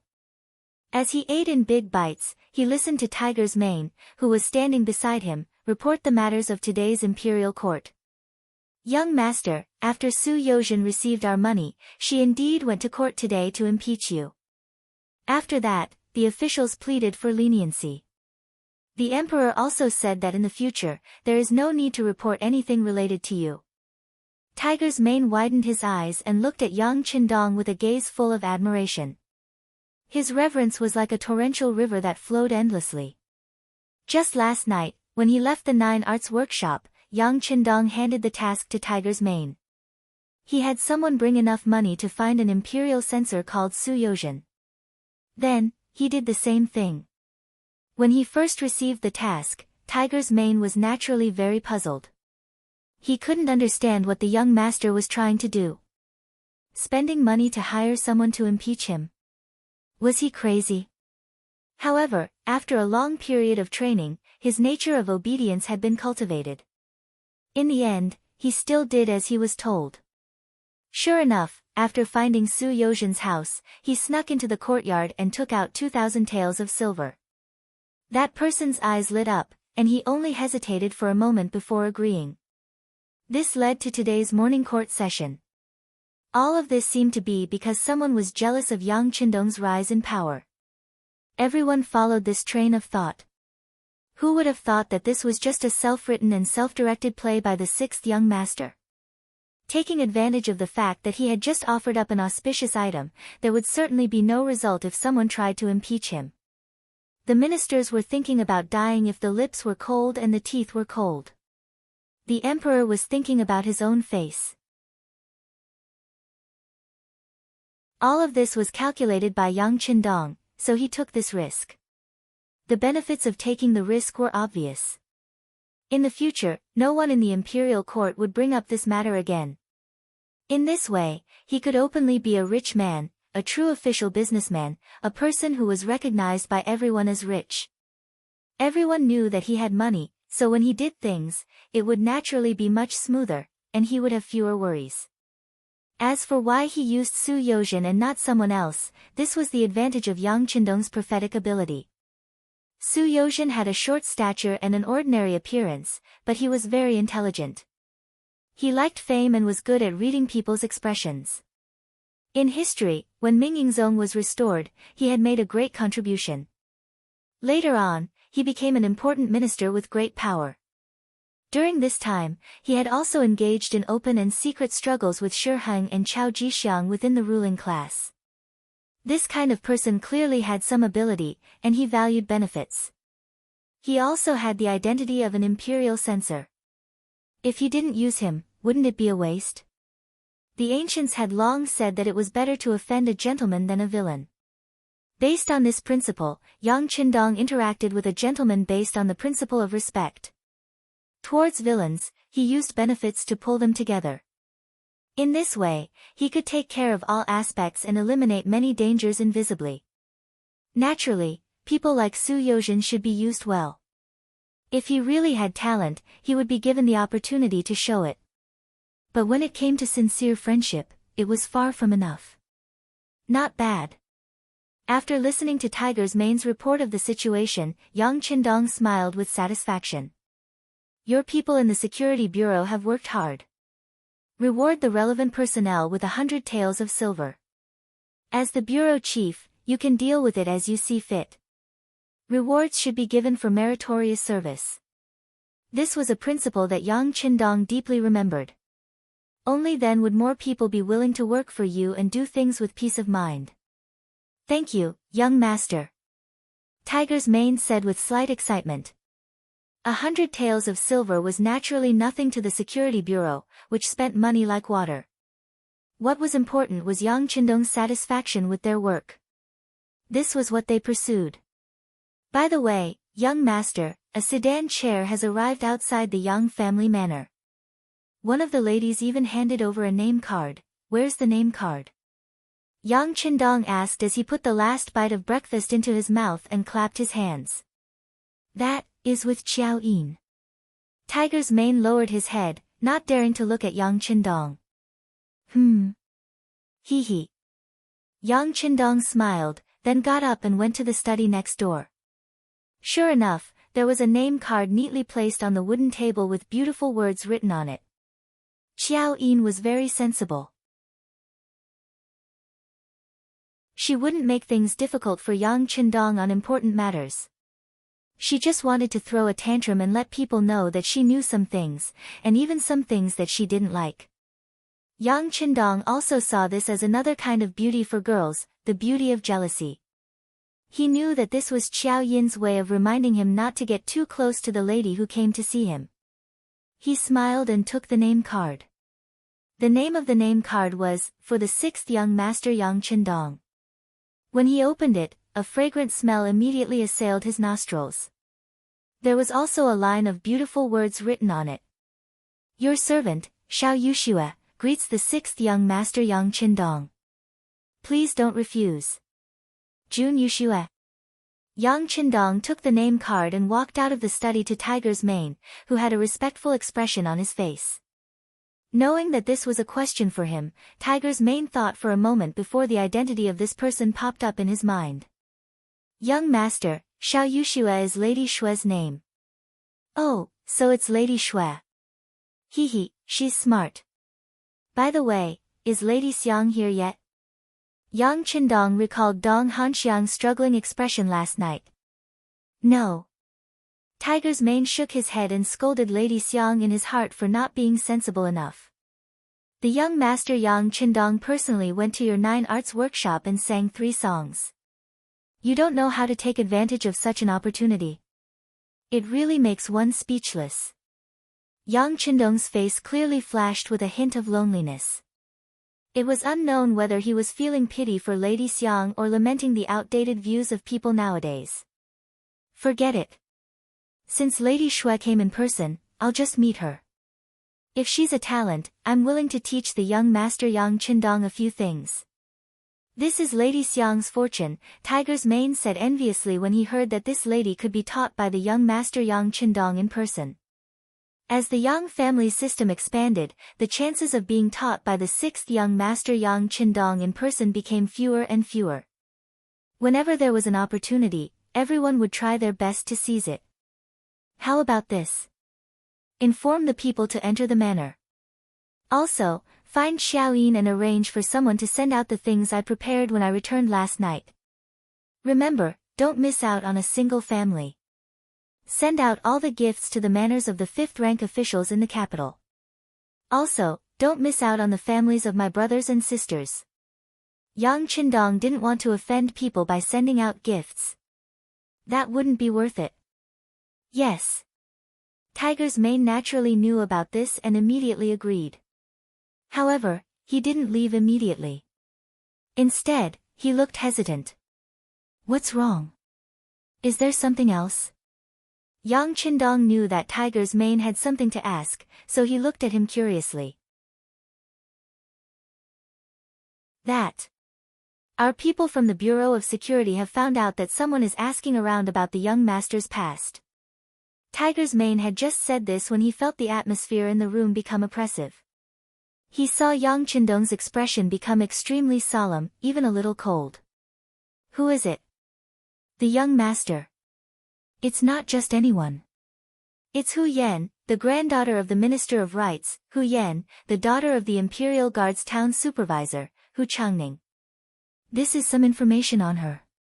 Tiger's Mane took out a small book from his bosom and turned to leave. This matter wasn't about someone worrying about the 6th young master's safety. It was highly likely that it was about the love between a man and a woman. Even though he was the young master's subordinate, he couldn't interfere in this matter. It's actually a woman. Yang Qindong was also a little dizzy from this sudden turn of events. When he looked at the small book, it recorded in detail about Hu Yan. It also emphasized that this woman was already 16 years old. However, until now, no one had discovered that someone had gone to bring her forward. After an investigation by the Bureau of Security, they found out that it was Hu Changning's idea. The small book also recorded that Hu Yan was educated and well-mannered. Moreover, she was as beautiful as a fairy. She was also clever and cute. Looking at this, how could Yang Qindong not know what this meant? At this moment, the matter of Hu Zhangning breaking into the Yang family's old house in Fang Jianing Mansion was naturally figured out in an instant. At this moment, Yang Qindong understood that Hu Zhangning's worship of his parents at that time was fake, and his observation of himself was real. The daughter of the Hu family seems to come from a good background. Yang Qindong thought and smiled. No wonder Tiger's man reported the situation to him after being pestered like this. He must have known the importance of this matter. To be honest, if the Bureau of Security hadn't found out that someone was investigating the 6th young master this time, they naturally wouldn't have noticed Hu Yan, and the following things wouldn't have happened. Well, it's better to let nature take its course when it comes to love. After reading the small book, Yang Qindong put it in a small cabinet in the study. For him, it was still too early to talk about love. How to successfully lay a good foundation was the most important thing. In the side hall of the Yang family's manor, Madame Shui was sitting with the servant girl Xiao Wei. Even though he was seated, he still had a nervous expression on his face. His face was flushed red, making him look even more enchanting.